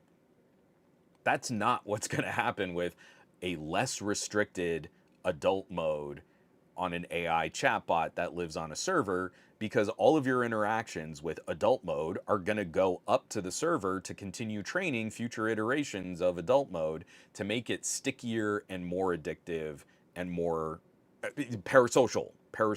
Like, they really want to lock in what's going to keep you using this the most, what's going to encourage you to spend for the most expensive subscriptions that you can manage. How are you going to fuel buying more and more tokens to interact with your AI adult bot? And it's exactly targeting those members of our society who are already the most susceptible to those kinds of mechanics. It's the same thing that I complain about with kids playing games with cutesy little Disney characters in them, but enabling hardcore gambling mechanics in the gameplay. We don't rate a video game on monetization. We rate the video game on whether or not they say any of the no-no words, right? Oh, this is T for teen, so he's allowed to use the S word from time to time. Isn't that so funny? It's like Captain America says a poopy word that one time. But built into the game are hardcore slot machine mechanics that change their payouts on the fly to make their game as addictive as possible to younger and impressionable minds, and also works on adults. There are whales in games featuring these cutesy little Marvel Disney characters that are spending thousands of dollars a month to keep up with the meta and the addictiveness of that game. And now we're going to do that with adult content in chatbots. So all of the people out there who are susceptible, maybe vulnerable in our society, are now going to run headlong into these kinds of experiences. And of course, they're going to be, oh, well, that's really a moral failing. The individual needs to be responsible for, using these things with moderation, and it's just a novelty. So if they can't handle, they should just not use it at all, because it's really on the individual. It's a personal freedom, liberty kind of a thing, without ever examining that this is an industry that's going to make it as sticky and as addictive as they possibly can. There is no smoking cigarettes in moderation kind of healthy solution, right? We're trying to make the product as addictive as we can. We tried to make it a little safer because you don't want to kill your customer base, but it's still likely going to shave years off your life if you're a consistent user of our product. And at some point, we as a society said, that's not okay. And we need to change up just like maybe how this is marketed. Yeah, you can still buy cigarettes, sure. But we've seen a pretty significant downturn with better education, less marketing, deplatforming tobacco as a conversation topic on TV, on radio, in films. That's helped sort of change the perception of this entertainment, of this little snack that you can have, setting something on fire and breathing the smoke into your lungs. And I just wish that we could take sort of the same outlook and say, there are vulnerable members of our society who don't know that they're going to be vulnerable members of a situation like this. And you're about to feed them something that is designed to be as ruthlessly addictive as possible. And then a bunch of people are going to come out and cluck, well, but I mean, they should have just been able to handle it. And if they couldn't handle it, then they should have stopped using it. And you need to use these things in moderation. It's really up to the individual. But they're actively looking to reduce the guardrails, to pull the restrictions out. That's bad. That's really bad. So I even beyond, like, I don't even want to try and make this the won't someone please think of the children argument. Because again, the guardrails on this are going to be easily circumvented. Kids are going to subvert this like crazy. They're going to play with the exact same weaponized adult content that was scraped off the internet. And now they can put in their own prompts to make their own adult situations. Because kids are going to figure out their way around it. Just like Twitter couldn't rein in abusive materials with their generative AI, the exact same thing is going to happen with OpenAI. If they're actively looking to reduce restrictions and make their product less safe, it's going to get broken really, really quickly. It's going to scale well beyond what OpenAI can contain. And it's just a terrible outlook for the future of this. Because every time you start doing like generative AI in photos and generative AI in videos, it is also an order of magnitude more compute to deliver that result. So their big strategy is to get people hooked and using even more of the most costly compute. And I want to feed this into, I forgot to bring this up. I've got to fire up Dig. That I shared this this article the week before last. No, I think it was sort of middle of last week, and it's going to take a while for me to fire this up while my computer is also running the stream. But this is also going to be massively abusive for human labor, as we're learning more and more, like the handoff. There's a human handoff. Waymo was just recently discovered that AI was actually Indians.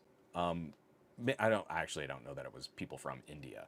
But so like there are these situations where the computer systems locally really can't figure out what to do, and there's just an army of low-paid humans.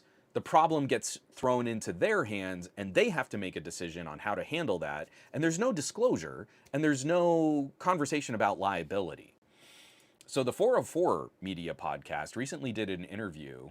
I'm going to screen share this here real quick. I'll add this to the show notes for this week's episode too. What it's like to be a data labeler training AI. And there's a terrible AI summarization of this, but it's people in Kenya that they go to warehouses and they're just fed the worst garbage information society can generate. And they have to train AI systems on that data. And he even goes on to describe some of the interactions that you have with your girlfriend chatbot, you silly gooner, are actually being generated by humans. It would be his job that when the AI would run into a situation that it couldn't sort of reason itself out of, he would have to jump in and continue the conversation as if he were the AI pretending to be a young girl talking to this guy.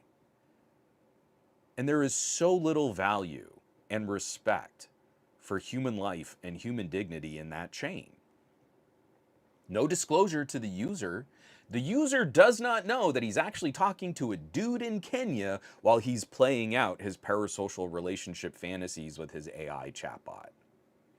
And he would just have to eat that interaction with some other human being and then get on with the rest of his workday, jumping into AI training situations, jumping into AI conversations, looking at data that is supposed to be scraped and fed into an AI. A lot of it really sensitive, graphic, adult, psychologically harming kinds of information that is proved problematic when websites are trying to police the content. There's no good tool to just automatically rate a video that you get that might be really problematic. It goes to a human And a human goes, I don't know, I'm going to have nightmares about that for the rest of my life, but that's not okay on Facebook. And then they move to the next, and they've got to get through hundreds of videos and photos a day. And now that's what's happening with AI. Only now there's also return that has to happen. This guy is coming at me and he's talking to an AI chatbot and he's saying some really gross stuff. And now I've got to flirt with him. Haha, oh, you're so smart. I've never thought of it that way. You're so cute and handsome, and I bet you smell real good, even though you tell me you never shower. Like, that's what we're doing to people so that billionaire tech bros can buy all of our RAM before they've really bought all of our RAM and build data centers that they really haven't found a way to fund for a business that is not generating profits. I got a little deeper and darker on that than I meant to. I didn't really actually mean to take it that far. But seeing Sam Altman talk about this like, oh yeah, it's going to be fine, guys. It's never been fine, Sam. You've never delivered anything profitable, and you've never delivered anything that wasn't in some way problematic, and you're actively working to destroy humanity at this point, it seems. And I feel like he should be facing more scrutiny and more pushback. But right now, line is still going up, so shareholders are happy, but they're getting really anxious because line might taper off. And if line tapers off, then they're all immediately going to pull their money, and the entire industry is going to collapse worse than the housing market in 2008. So that'll be fun.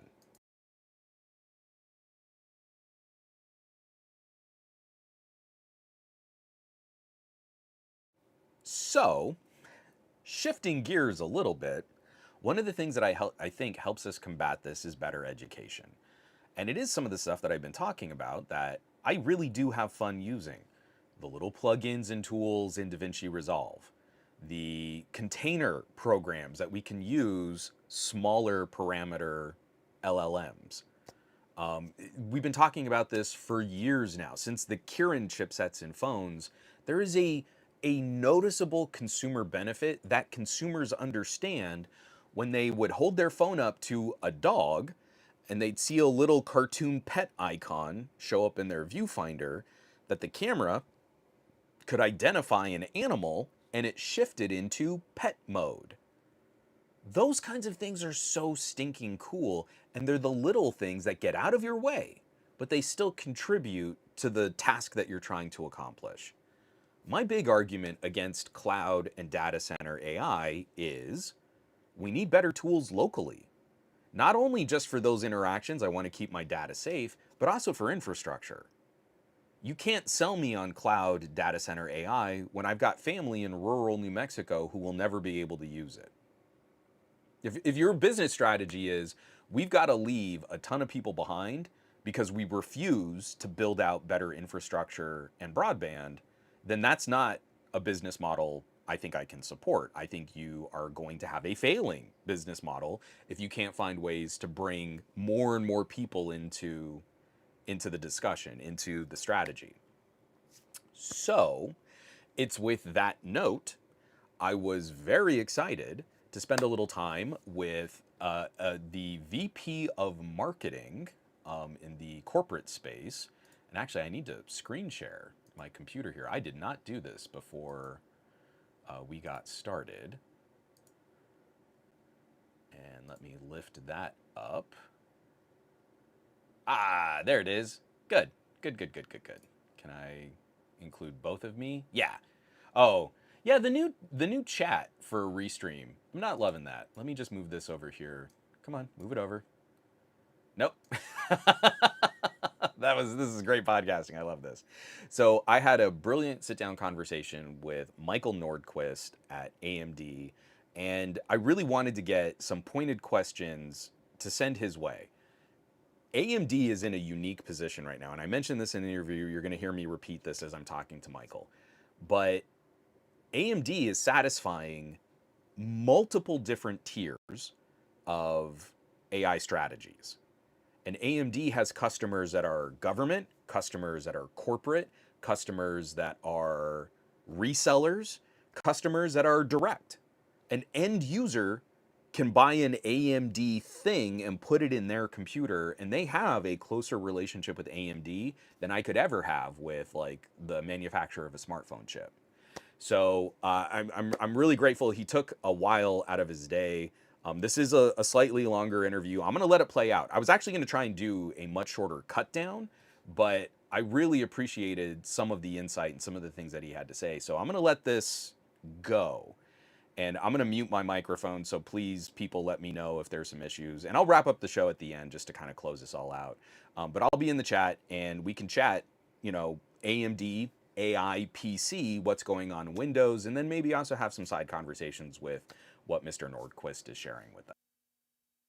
All right, welcome everybody. I'm joined by Mr. Michael Nordquist from AMD. Thank you so much for taking the time, jumping on this call, and having this chat with us today.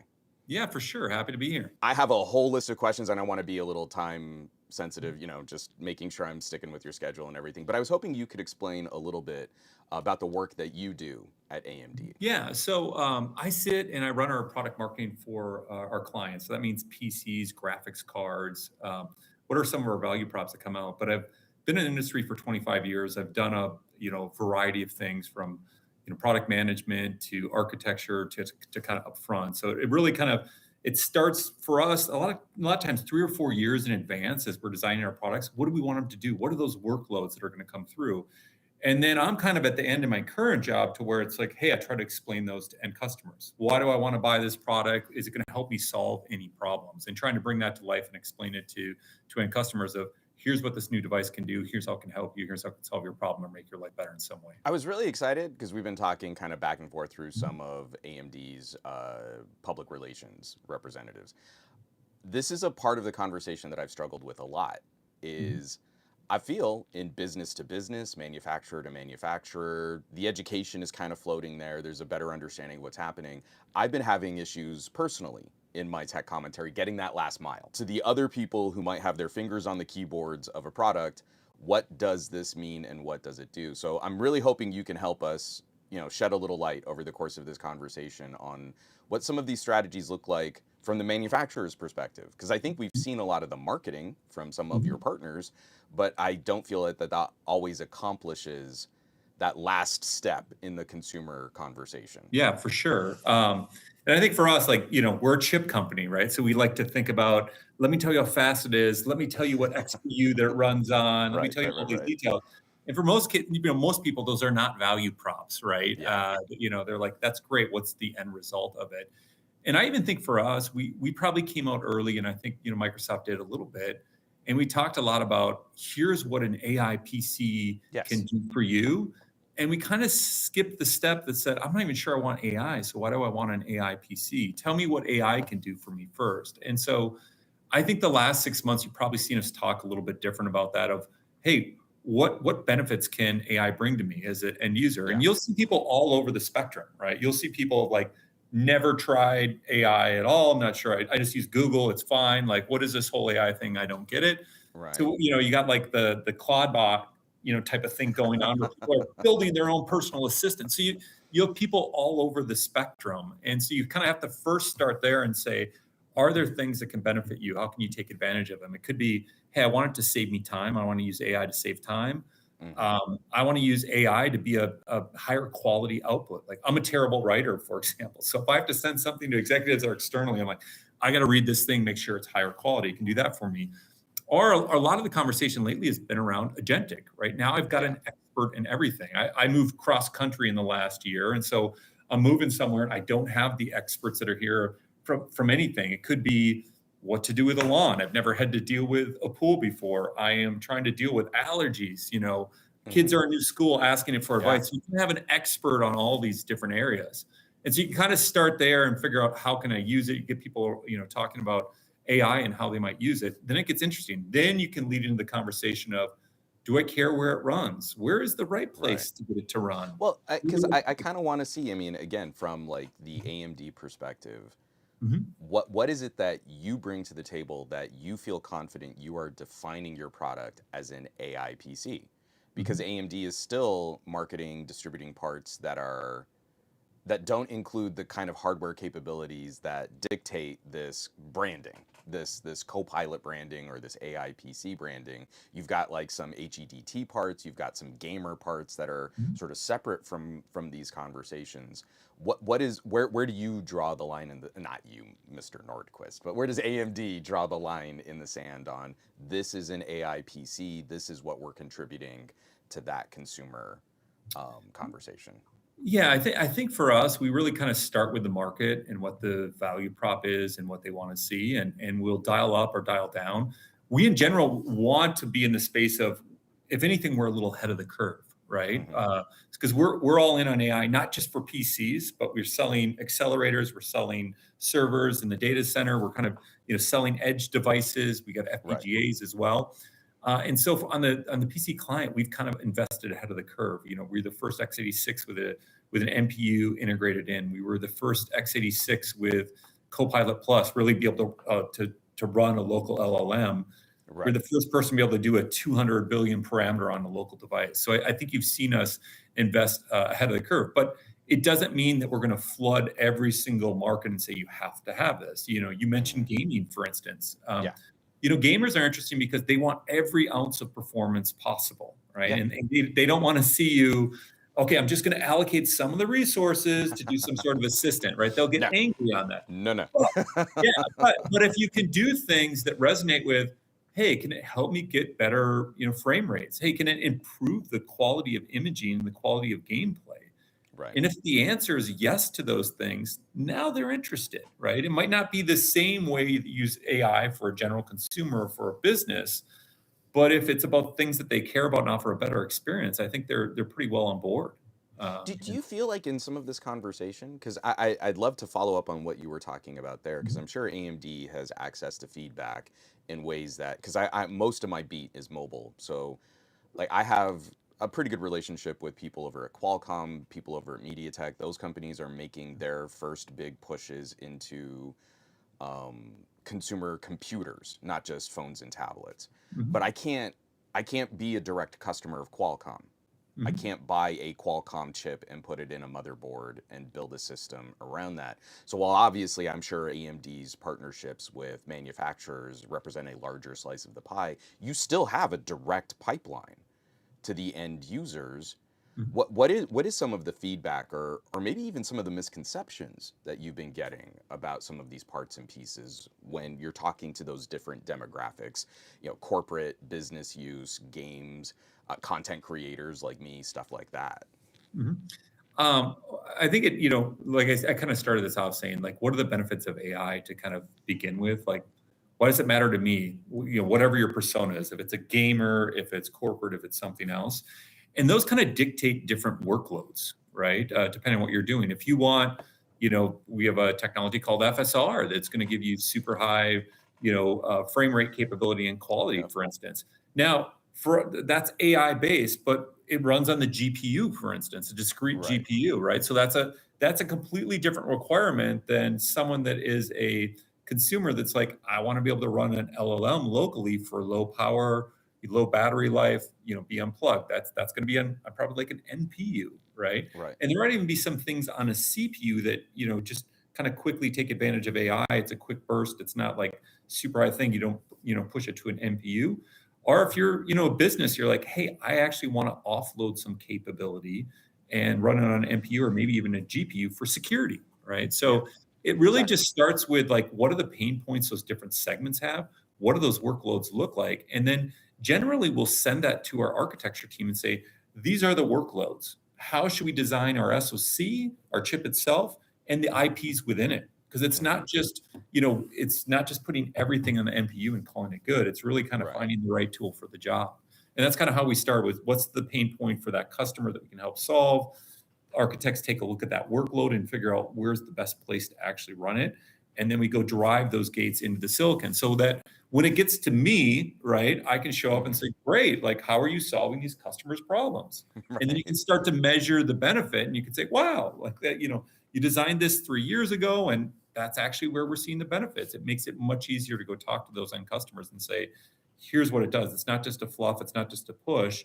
I can see some measurable difference in an area or pain point that I actually care about. So I guess in hearing that, do do you think that maybe this industry, our industry, has missed an opportunity, or that maybe when you were saying like we rushed into a lot of these AI conversations before consumers could ask themselves if they wanted AI, Mhm. but everything that you're talking about right now is sort of, I'm patting myself on the back, has sort of been validating the issues I've had with the marketing, where Mhm. we're calling so many disparate, separate technologies AI that it's making this conversation more difficult for the last step in the chain, for the end users who are going to be utilizing these products. Do you think that there's maybe something we could do as an industry to better delineate this is what we mean when we say AI in gaming? Because you're absolutely right. Like some vicious conversations happen when there's compute performance being left on the table for a Yeah. high-end desktop system, right? You've been in the forums and you've been in Yeah, the for sure. conversations like on Gamers Yeah. Nexus and stuff like that. So, Wendell comes in and says, nope, that's not okay. And everyone goes, yeah, Wendell, that's right. Yeah. And it gets pretty brutal. Because what you're talking about with FSR, I think, is a perfect example of that is a specific bespoke technology utilizing a component in your system. It's drawing GPU compute, Mhm. but it's not sacrificing frames, it's adding frames, it's Mhm. upscaling, it's doing Yep. all of this extra work for you. And yes, this is an aspect of AI, but Mhm. that has nothing to do with generating an image of a cyborg bunny for your kid's school newsletter through Mhm. CoPilot. Like that is a Yeah. completely separate application. Right. Yeah. It's not a Gen AI type of thing. I mean, I think look, I think most end customers that I talk about, they don't actually care if it's AI or if it's not AI, right? They're like, what's the experience? Is it better? Is it measurably better? And if you use AI to do that, good for you, right? If you don't use AI to do that, that's Right. fine too, right? There's no, like, I think we probably in marketing sometimes want to use the magic AI word, right? But I'm not Right. sure that most customers Well, necessarily care to about that AI. point, and to put you on the spot, as someone who is contributing to those marketing conversations, haven't we seen some data to suggest that for a certain chunk of consumers, putting that AI label isn't a positive? It is making some consumers anxious because they don't know what the underlying backbone or purpose of that technology is, and they've just heard this broad like AI bad. But yeah, I've been working smartphone cameras since Palm Pilots and stuff like that. And the ability to like I remember when Kirin chipsets came out and we were just hearing about these magical little MPUs, and now I can point my camera at a dog and a little icon pops up where it recognizes that I'm taking a photo of a pet and it goes into pet mode. And we were all excited about the machine learning opportunities of object recognition. Mhm. And there was no conversation about AI because we were trying to hone in specifically on what this component does for this application, for this part of your smartphone. And I feel like consumers got that because they saw a little picture of a dog pop up on their viewfinder. Like, I know that's simplistic, but that was easier to explain than, well, they're calling this AI, but it's not really AI like your chatbot. It's more like AI like your image recognition thing so that you can cut out the background of your photo and you can do something fancy in Photoshop. That's a different AI because that's Gen AI, but it's not physical AI, but it's not. And that's where I feel like maybe we're running into a roadblock. I feel like maybe that's where we're having a difficulty and we're not getting that over that hurdle where consumers are just going to say, oh, no, I don't want AI. And Yeah. like, actually, you kind of do, but you don't Yeah. want that. You want this. Yeah. Well, I think that's, and I was talking earlier, it's really, I think AI for most people is three things, right? It kind of starts with, everyone wants to save time. I don't talk to anyone that says, I don't want to save time. Can it help me save time and do some mundane things? Absolutely. Can it improve the quality of what I do? And that could be creating content, that could, images, could be something else. And then can I basically have somewhere where it makes me smarter, right? I can kind of bring in that agent. And I think those things generally resonate well with people. And then it just becomes if you're a gamer, what does that mean? If you're a consumer, what does that mean? If you're a business, what does that mean? If you're, some other line of business. And then then you can get into the conversation of where's it running, right? I can kind of bring in that agent. And I think those things generally resonate well with people. And then it just becomes okay, if you're a gamer, what does that mean? If you're a consumer, what does that mean? If you're a business, what does that mean? If you're, some other line of business. And then you can get into the conversation of where's it running, right? Yeah. Okay, if I want to do those things, what do I need? And what are the drawbacks? Like, hey, ChatGPT is a great on-ramp to start trying out some basic things, right? But you get into it pretty quick and you're like, wow, I'm starting to find a lot of limitations of what I want to actually go do. And then there's some things you don't feel great about. You're like, I want to ask it for financial help, but I'm not sure I want to upload my taxes onto this thing. Like, do I want to put, some of my work stuff? I'm not sure. I'd rather do that local and keep it local. Hey, that's great. But now am I in the Chat GPT walled garden? I would actually like to use some different applications. It started local, I can maybe do that. Hey, performance or upload limited. If depending on what time it is, if I do it locally, I can deal with that. If I'm offline, if I want to do some of the other things, it makes it much easier. And I think inherently, I mean, the data center build out is great, but I think you're now having a lot of the compute capability at that endpoint that you can do the things locally without having to go to a cloud. Yeah. And I think there's a lot of benefits just from a cost perspective. It's not that the data center. A lot of benefits from a cost perspective. It's not that they're just greedy. I mean, they have to run servers, and you're bringing up as we bring in, you get a 50 tops plus capable device at the endpoint. You can start to run a decent LLM locally. Like, and we've got some of our Strix Halo type of products. They can do a 200 billion parameter model that a year ago that was only available on the cloud. You can do that stuff locally, so that starts to unlock more capabilities. And as you move forward on a roadmap, we add the how big a model you can put, and then we just drive down the power that it consumes as you kind of go do that, and drives up the performance. You just start to take advantage of Moore's law, and you have that ability kind of locally. And I think that's why we're excited about that, of what you're going to be able to do locally and not have to go to the cloud. I'm really glad you brought that up. I mean, anyone who's been listening to my podcast or watching some of my videos, I've been viciously critical of the data center model in the way that it's being presented to businesses and consumers right now. I know I'm hoping we'll find some homeostasis, but their current plans seem very unsustainable to me as businesses. And there's also sort of I fear there's a digital divide if we are forcing more and more of the consumer experience to cloud infrastructure. I've got a lot of family in rural New Mexico. I have some family that they can't count on reliable electricity. You're going to tell me they're going to power these amazing AI experiences with the equivalent of dial-up internet off of a HughesNet satellite connection. Like, that's not a thing. That's not a thing for them. And I feel like there are opportunities where we could be bringing more of these technologies to the end user experience, not limiting them. But if we're not going to have big boy, big girl conversations about laying the fiber and putting in the infrastructure for data, well, we got to go direct to the end user and say, well, here's the compute performance that will enable this amazing AI revolution that you've been hearing about, and you don't need to rely on a CoPilot, a ChatGPT, a Gemini, or anything like that. Yeah, I mean, I think the reality, there's going to be a hybrid world no matter what. I think we kind of believe we're making AI more accessible at the devices and putting it in people's hands. And that's not going to just change overnight. We're not just going to bulldoze everything and be like, we're not putting anything out unless it has unbelievable AI capability, right? There's going to be a transition. We think we're leading the transition more aggressive than some of our competitors to be able to put that capability in their hands. And then it just becomes a hybrid where in most cases, it's going to be, you want to do the compute of these things closest to where the data is, right? If so the data is on your device and you're doing that thing, it usually is more efficient if you have the capability to do it right where the data is, right? And so that's what you're probably going to see as it kind of plays out over a 5-year, 10-year period.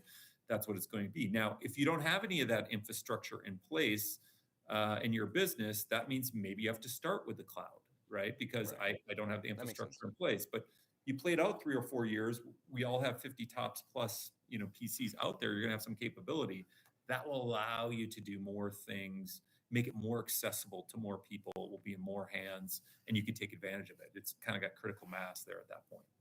So, and as you've been bringing this up, and you've been saying like, hey, we've got this 50 tops, Mhm. performance in an MPU.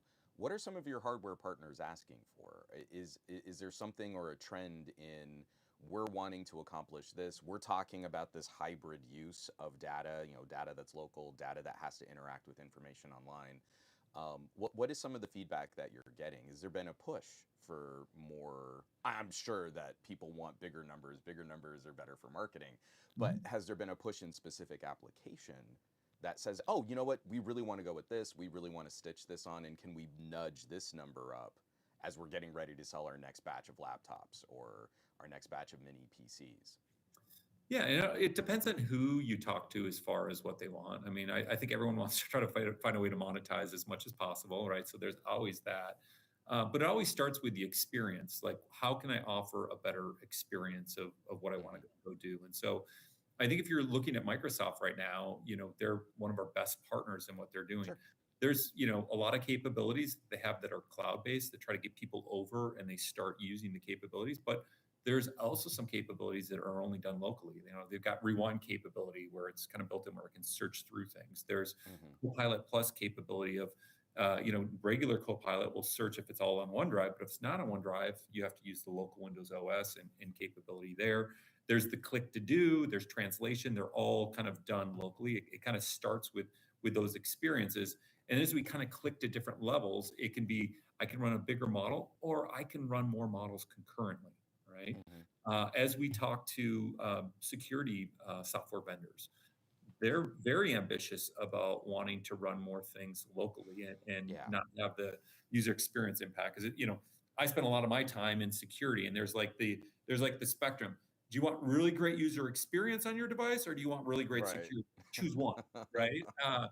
And so what this allows them to do is I can dial up the security without impacting end user experience. And so I think they're pretty excited about taking advantage of those things to be able to offload more capabilities, not impact that end user experience, and dial it up. It's just like if you go to the doctor, right? Maybe you go to the doctor, they do the blood pressure and they, check Hmm. your pulse. That's all they can do, right? Because otherwise it takes a lot of time to do different things. This is like saying, hey, you can do that. I can do your EKG. I can do an ultrasound. I can do all these tests and still Right. get you in and out of the office just as quick, right? That's the same thing for your PC and security. So I think there's a kind of a great example there. And then I think our OEMs are great partners. They have some things that they want to do, independent of just the software vendors. They might want to do things around IT operations, right? How do I make my Hmm. system more predictive, proactive to see that a warranty issue is going to come up and try to, let the person know ahead of time. And then there's just software vendors. Adobe, for instance, has a lot of Gen AI things. It Right. costs some money for that infrastructure. If I could do Gen AI just locally, because I know your PC is capable, why not do it? I mean, I think that's, a great way to do it. And so the baseline capability of what you can do locally, bar gets raised. You're still probably going to have the premier kind of best experience, bigger models if Yeah, you when want you to. can run it off of a massive server Yeah, yeah. installation, But you sure. can bring up the baseline of what everyone could get as you get that foundation of AI locally. And so in those conversations, uh, does the processing or compute capability of the MPU, is that something that we're seeing? Because I'm not really trying to be this precious about it. When consumers are sort of detailing some negative attitudes towards AI, I Mhm. worry that we lose out on parts like a really great MPU because it's attached to this idea of the thing that does the AI in my computer. And so it's been kind of an educational mission for me to say, like, this is something you should pay attention to. It's going to become increasingly important as Yeah. we pull some of this off of the cloud. If you're really interested in doing some of this stuff, but you were bringing up security, I had this great conversation with someone at Lenovo where they described it almost exactly the same way. Yeah. Only they said it was like, well, it's like a spectrum, right? So the better consumer experience versus the better security experience. Pick your shade of gray, Mhm. Mhm. as you Yeah. kind of find that balance. Yeah. So I guess I'm just kind of curious. You speak to a Lenovo, you speak to an HP, you speak to a Dell. Mhm. Microsoft has a certification, like they've got a branding on this that has to meet these sort of certain levels for the Microsoft experience to be satisfied. Mhm. What about? I know you can't give me proprietary information, but what Mhm. about a Dell and HP, Lenovo? Are they saying like, yeah, Microsoft's here, but we want to be here? Mhm. Yeah, I think, well, I think Microsoft is trying to get a baseline capability as much as possible out there, and then there's Hmm. just above and beyond, kind of above that, what can you get? What are the experiences that you can do? And so I think there are people that are kind of pushing the limits of, okay, if it wasn't 50 tops, what happens when it's 100 tops? Like, what happens then? What if it's 150? And then you have to play that together with what your physical characteristics of your transistors and your memory technology and everything else, right? Like Hmm. maybe I could put a 250 tops capable NPU, but if I don't have the right memory subsystem that Right. matches up with it, it's kind of useless, Yeah. right? It's like, Big time. yeah, all you have to do is you put a terabyte of memory in, it's going to be awesome. You're like, wait, how much is that going to cost? Like I'm not Right. sure.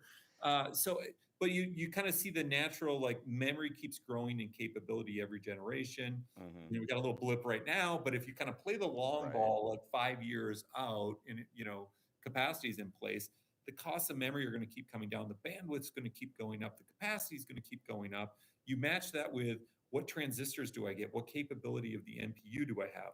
How do Hmm. I fit in the power envelope that I have? How does Right. this merge together with what's happening on GPU technologies? As I go 3, 4, 5 years out, how does that shift? Right.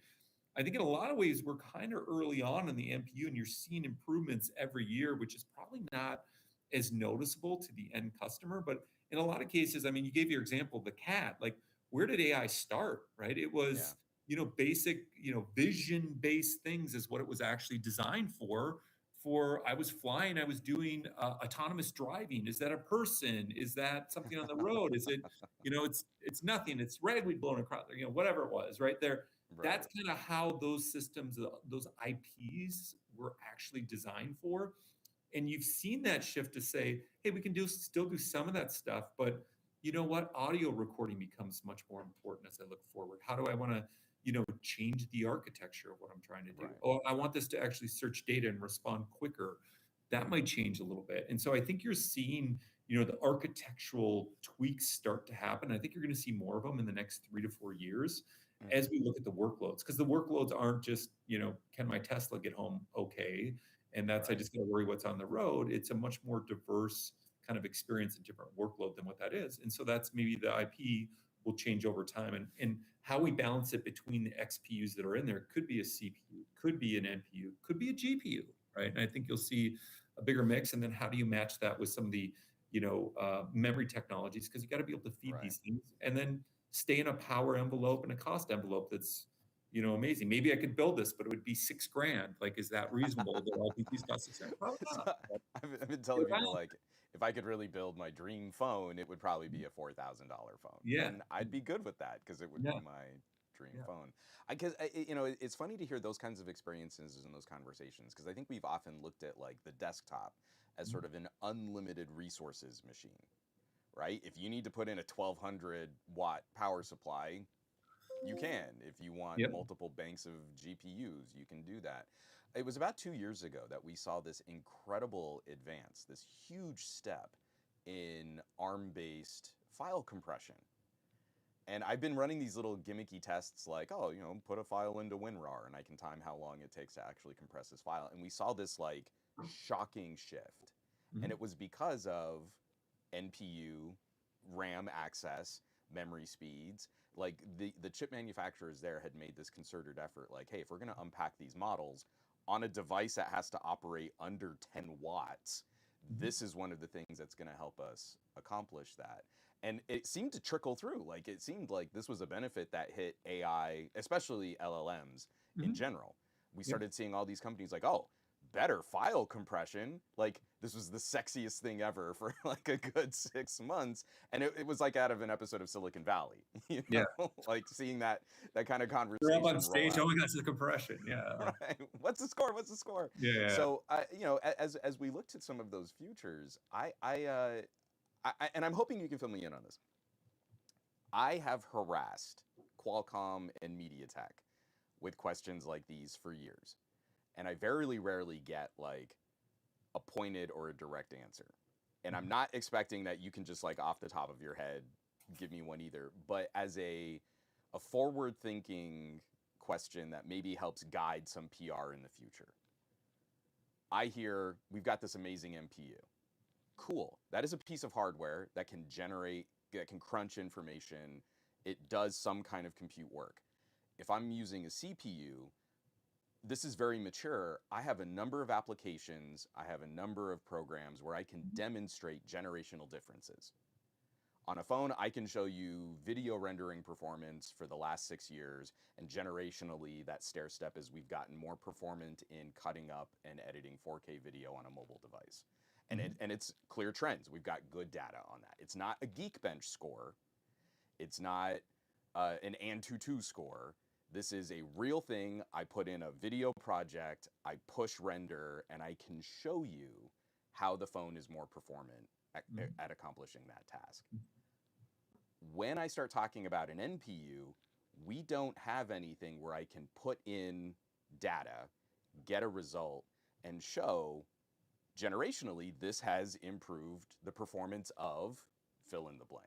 And I'm wondering, like, you know, when AMD is working with their partners, both hardware and software, what are some of the internal benchmarks beyond just I've got an NPU, it's 50 tops, look, this number is bigger than the last number.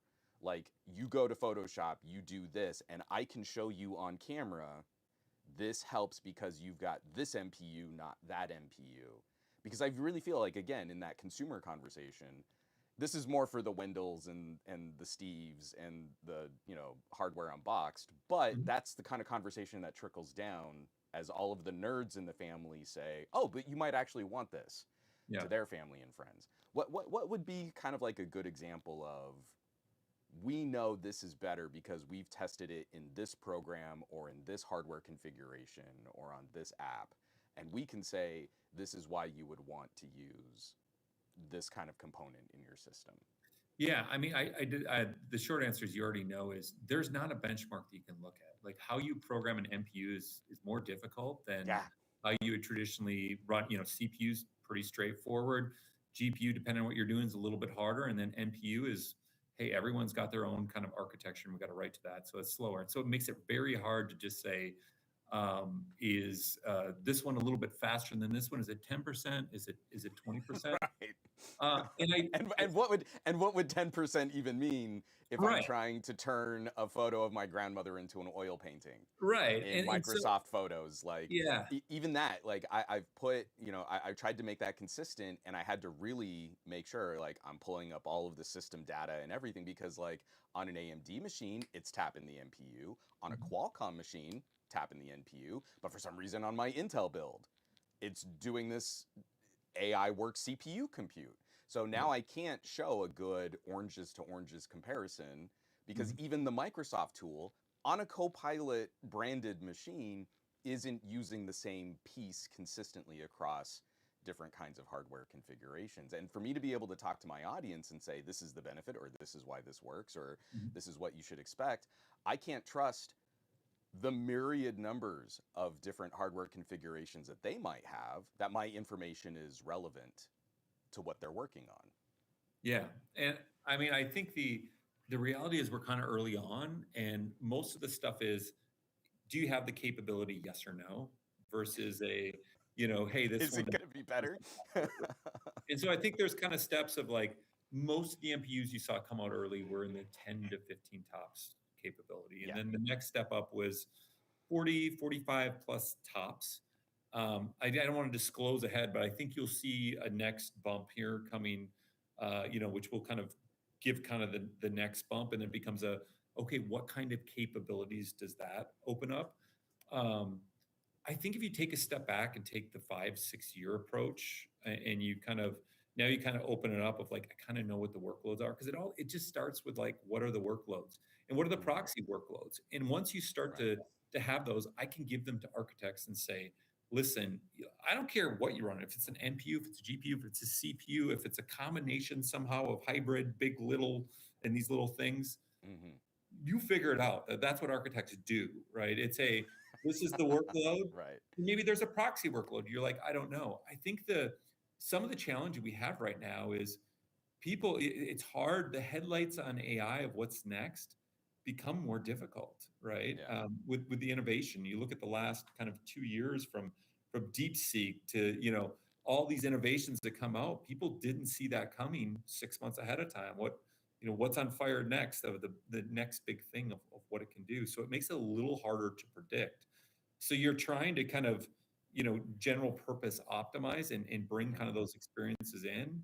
And it's probably going to be categorized more about like what some of the NPU compute capabilities is, along with what's your memory subsystem and what's your power envelope. I think that's what you're going to see. And then you kind of mentioned desktop as well. There's still going to be those discrete graphics cards that they're going to just have way more capability because they got more thermal headroom, they got more hardware space. I can spend several $100s on the compute just for that. And so they're going to kind of lead the curve. And I think in some ways, you'll start to see and you've seen this with Strix Halo, you'll see kind of the entry level cloud to the high end kind of end user device. I think you'll see that gap kind of shrink and be a little more cloudy of where does it start and where does it end. And so you'll see more of the spectrum of things. But I don't, similar to the other people you talk about, I don't have you should just go look at this benchmarks. It's so clear on this benchmark, and you just and run I wanna avoid benchmarks. You know what I mean? Like big numbers score in an app that has nothing to do with the end user experience. So when I'm testing a phone, I'm one of the few. I'll pat myself on the back. I'm one of the few who, here's a Geekbench score, and now let me show you why that Geekbench score does not predict performance in other applications you might run, depending on the hardware configuration of the phone manufacturer. That I want something like Adobe, I want something like DaVinci Resolve. If I do a transparency effect that's NPU based, can we measure that? Is that something that I can put the same project into the same timeline and say, hey, cut out the border around, my head, and then let's see if this AMD part can accomplish that faster than this Qualcomm part. And it's been a challenge. It's been a challenge bringing that kind of consistency because, like you were saying, like the MPU and the sort of on-device machine learning capabilities are Wild West right now. And I'm a little anxious because I feel like this is a technology that really hasn't gotten a lot of attention, but it is maturing. It's not like NPUs are new. We've had them for a little while, and we've had them in a variety of components and in a variety of consumer devices. But I think we're so far ahead of the practical experiences because we're worried about the 3 to 5 year roadmap that we're creating solutions, and we'll find the problems that we'll find the problems for those solutions later. I'm anxious. I'm more optimistic about that, right? And the reason I'm optimistic is because I think you can start to see a lot of these cloud-based things that are happening. It just becomes a matter of when am I going to have the hardware and the compute capability to do those things locally. And those models don't just stay the same. If they're like 500 billion this year, next year they're 200 billion, with the same accuracy, they kind of keep getting better. So the chances of bringing them down. No, that's been an exciting trend, especially when we start talking about like energy management and resources that like now what you can do with a 20 billion parameter model is really encouraging in that kind of local consumer direct kind of application. But like again, this isn't an AMD thing, and I'm sorry, just so many of my experiences for so long have been in mobile. Like we're now getting SoCs built with like dual stage NPUs. There's a little NPU for this like low level black box work, and then they're dedicating chip space to a much larger NPU for we don't know what. Something will happen eventually that will require the horsepower of a larger NPU in the system. But we put space on our chip. We actually had to change our CPU core configurations because we needed to include the bigger NPU. Why did you need to include the bigger NPU? We don't know yet. Yeah. Well, I wouldn't say that's not how we do things at no, AMD. I know, but I think why I've us, been concerned about. It's a balance of you have a certain budget of like, I have this many millimeters squared that I can go do, and you have to use it wisely. Like, what is the right layout? Like, how much GPU compute do I need? How much NPU compute? How much CPU compute do I need? What do I need for memory? And so I think we holistically look at it for a BOM and figure out, maybe this year I want more CPU, next year I want more NPU, and we line that up with where those technologies are in the kind of the workflow of like, how advanced is it? And that's how we have to decide, right? Because if I just add a bunch of dead silicon gates and I don't know how they're going to get used, guess what? I'm probably not going to get paid for them. And that's bad business, right? So you don't Right. want to just, build it, they will come. That's a little dangerous. You do want to try to bet ahead of the curve. And I think that's what we've tried to do is, when it's not super, like if it's super clear to you and you add it, you're probably too late, right? So you have to place some bets on it. I do think, back to your point though, is like, there's kind of this divide right now. This is my opinion. There's a little divide right now of, if I have a premium cloud service, I can get all kinds of AI capability. Pick your favorite one. If it's, ChatGPT, whoever, right? If I want the freeware version, man, it's really a base level thing.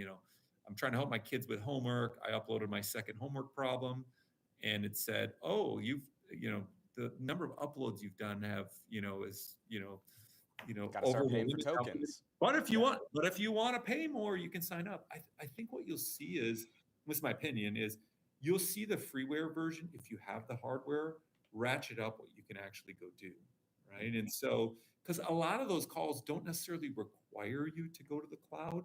If you have an LLM that's, all of a sudden that 200 billion parameter, 2 years from now, it's 50 billion.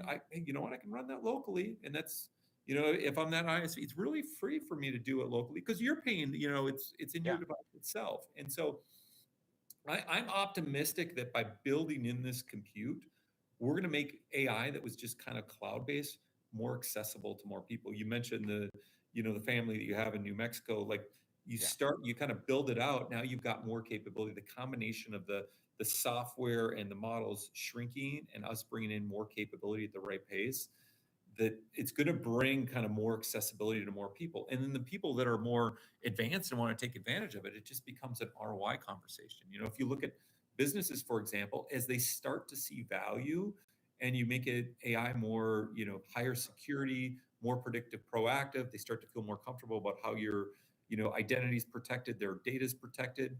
I think you'll see more investment in those areas. And if, like, it's moving so fast. If you walk into a business right now and you're like, "Hey, you're buying this device. How long are you going to keep it?" "Oh, 4 years." Right? Okay. Do you think in the next year AI is going to be more relevant or less relevant? Well, more relevant. Okay. How about in 2 years? You're like, okay, that's really going to be relevant. Do you think there's any situation in 3 years you're not going to use AI locally, right? And most shops are like, So "Okay, you got me. Yeah, probably will. Okay, I got it." But to that point, and I don't believe that this is an AMD Mhm. issue. I think this is a sort of a corporate and a cloud solutions provider issue. Is the pushback that a lot of companies are racing into expensive solutions that they don't have good guardrails on, that they don't have good outlook on. Lots of money is being spent. This is exciting for a lot of the investors, but I worry that the stuff that I think is cool, the nerdy, geeky stuff that I talk about on my YouTube channel, is going to be impacted because there's so little understanding about what you just said. Like, how do we clearly define what the pain point is? Because I think there are a bunch of middle managers out there with the cloud offering saying, well, I can cut back on my personnel costs. Mhm. Well, that hasn't really borne out, right? That hasn't really seemed true from the data center perspective, but lots of money is going into that kind of infrastructure. Mhm. And the companies that are racing ahead to try and utilize this amazing new capability are finding that they've kind of been over promised that on these solutions that have under delivered. So, like, I think how does like maybe an AMD contribute to reshaping the narrative on, it, it's kind of like a politician that tells you what you want to hear versus a politician that tells you what you need to hear, in my yeah, opinion, right? yeah. And that's not always the best place to be, and it's not always the funnest place to be. But sometimes a company needs to hear, like, what we can do is radicalize this and make this awesome, and your employees are going to be so much more productive. But it really means this. Mhm. And it really means investing in this, not AI, because I Yeah. feel like the people employing this are not speaking the same language as the people developing it. Yeah, I mean, I'll kind of jump back. You have to figure out, and maybe we're overhyping AI, but you have to figure out like how's it going to benefit you, right? Like, what are the forget about where it runs because I really don't think most people care as much about where it runs, right? Just start off with what's the value prop, and then there's next questions you can ask. You're like, okay, that could help me, right? That could give me Yeah. time back. Actually, it could improve my quality. It could make me more responsive to my customers, Right. right? Because now I can put people that are like level one support, and I put a LLM behind them that can answer a lot of questions. I can make them much smarter and offer a much better customer experience. Okay, that's pretty valuable. Then it gets to, okay, now how do I deliver that? Do I want to do a full cloud model? Is that something I could, integrate See, proprietary and do that's locally? exactly the point, and I'm Mhm, hitting you with the tough stuff, mhm. Michael. I'm putting you on the spot here because I think you are practically correct that end users, bosses, corporations, people don't care where the AI is being run, but they do. They just don't understand why they should care that an AMD NPU can deliver this here on device, Mhm. because I feel the software solutions have blurred the lines between what happens on device and what happens up in the cloud. And Yeah. I feel like this is our opportunity. I feel like this is an educational opportunity so that people can better define what is my pain point and what am I trying to accomplish? Oh, that's a thing I can do here on this computer and I don't need to send it up Mhm. to a cloud data center, because a lot of the things that Microsoft is working on, I feel consumers are skeptical or sensitive about. Like Sure. the original pitch of Copilot Plus and Recall Mhm. scared a lot of people Yep. because we conflated cloud AI with on-device AI, and it made the conversation way more difficult than it needed to be, and it made Mhm. the explanations way more complicated than they needed to be. And I genuinely want a Star Trek computer with a little bucket of Yeah. data on me, but I I, want to make sure that that's safe and right. it's not going up to someone else's server. Right. I want to make sure it's secure and local on the device, For and sure. it, can't have access to it unless it's got my biometrics to plug into it. That becomes super useful. Like I don't have the world's best memory. My wife will tell me talk to me about all this stuff. I don't remember talking about it, but it'd be great if I had wanted to do that. But that's a personal issue. But I do think some of the other things, that you can do, and just like some of like being able to the click to do kind of capability of looking at what's on your screen and starting to actually be able to take a Yeah. PDF and grab some different things. You're doing video editing, I can just grab it and clip it really easily. It's not like, is that supported in the program or not? It doesn't really matter if it's on my display. Right. I'm able to actually kind of do some things with it. It gets pretty interesting as we go through. And then there's also got to be a business model for the software vendors that are delivering some of these solutions as well. And they're kind of working through it. They're going to always start with, how do I, reach as many devices as possible? Yeah. How do I scale that? In a lot of ways, cloud will allow you to do that first, right? I don't have to make Yes. sure that everyone's got an NPU in their device. As that install base comes up, I think you'll see more, and the ones we talk to right now are more interested in, great, the install base is really building out. We're going to hit over 50% of the PCs that are sold this year are going to be AI PCs. Yeah. And some people will just get it, not even asking for it. They're like, well, they got a new PC. It had an NPU in it. Great. And so you start to see that crossover happening, that install base happening. And then I think it just automatically incentivizes the ISVs, the software vendors, to not only do cloud only. It's like, wow, I got a pretty good install base now. I can start shifting some of the stuff over and offer this experience and not really limit the market that I have. I want to shift gears. I love digging into I think we only have 3 minutes, so I'm not right. sure how much you can. You better shift Well, quick, one. no, so just to kind of wrap up this conversation, Yeah. and for you personally, and then also for AMD, so for your position at AMD, like looking at the future of these kinds of technologies. I mean, we brought up gaming and FSR and things like that too. Mhm. Like, what are some of the? Have you been playing with the little LLM containers? Like, what is some of the fun stuff that you've been working with I that you mean, think is kind of maybe like a hidden gem? well, Like, I I don't know just if think there's this is neat. a hidden gem. I'm just shocked at how useful can, like the agentic part for me is super interesting. And it's kind of been my go-to for so many different things of, my kid's got a rash. What the heck is that rash? Like, okay, upload a picture. It's, and you get some expert analysis like, hey, I would like a competitor is doing something on this. Can you summarize it for me? What's interesting about it, right? It educates me way faster than me searching around for a bunch of things and like kind of what's happening in this area. Background on certain things. I go into a customer meet. Tell me more about the customer. Like, hey, can you search through any of the documents? So for me, like using Right. that CoPilot kind of capability, and a lot of times it's just kind of summarizing. Hey, I'm going into this. Kind of read through some of the back things. Can you do like a 6-bullet summary of why this is interesting? And it's changing so fast. Like 6 months ago, if I asked, Copilot or ChatGPT to create me a presentation, it was like laughable. I'm like, what the heck? I don't even know what Right. this is. Now it's like the Oh. slide still doesn't look that great, but now the words Right. of like the key bullets are starting to look good, and you're like, okay, now this is going to switch pretty quick. Right. I think in the next 6 months, all of a sudden the slide will start to look really good. And how's that going to make me more The productive? framework got a lot better. Yeah. Yeah, yeah. So like the pace, like you just have to keep experimenting. The more you experiment, and you got to do personal and you got to do professional.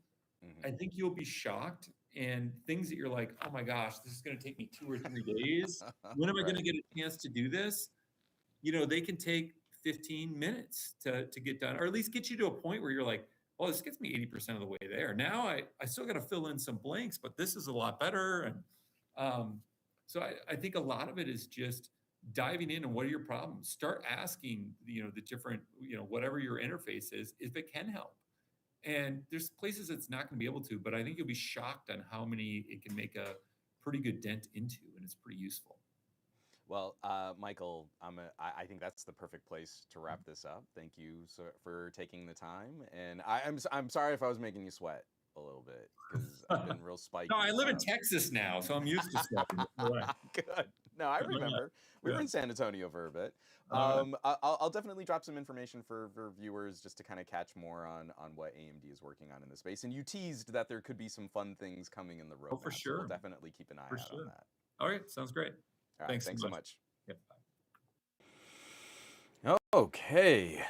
Hopefully, we're transferring all this stuff back now, and we can wrap up this crazy show. Let me get the chat back up on stream too. So definitely some some apologies there. I tested this. I really tried to make that stream work as best as I can. And so what I'm going to do is I'll clean this up for the podcast and I'll trim out some of that stuff on YouTube and stuff. But apologies. A huge thank you to Mr. Michael Nordquist taking the time. I'm going to have that as a separate video piece if you just want to watch that conversation without all of the crazy interruptions on patreon.com/somegadgetguy. So I think we should go ahead and wrap it up because this stream is already gone crazy, crazy long. A huge thank you again to AMD, AMD PR, and also to Mr. Nordquist for joining. And a huge thank you to all the people catching the stream right now. And sticking with me through some technical difficulties. I really appreciate it. And for folks sharing and contributing and reviewing podcasts on your favorite podcast apps, it really means a lot to us that you help spread the word on these kinds of conversations. Next week, I'm going to be back with a regular show. I think we are. This was technically, I think, a pajama podcast. It was the last episode in February. I might play loose with that and keep next week's show a little more casual too. But I'll catch you back here next week for another episode of the Monday Morning Tech Chat Show on the SGGQA podcast channel. Be safe. Take care of yourselves so you can keep being the amazing tech neighbors I know you can be. And I'll catch you all next week. I love you all.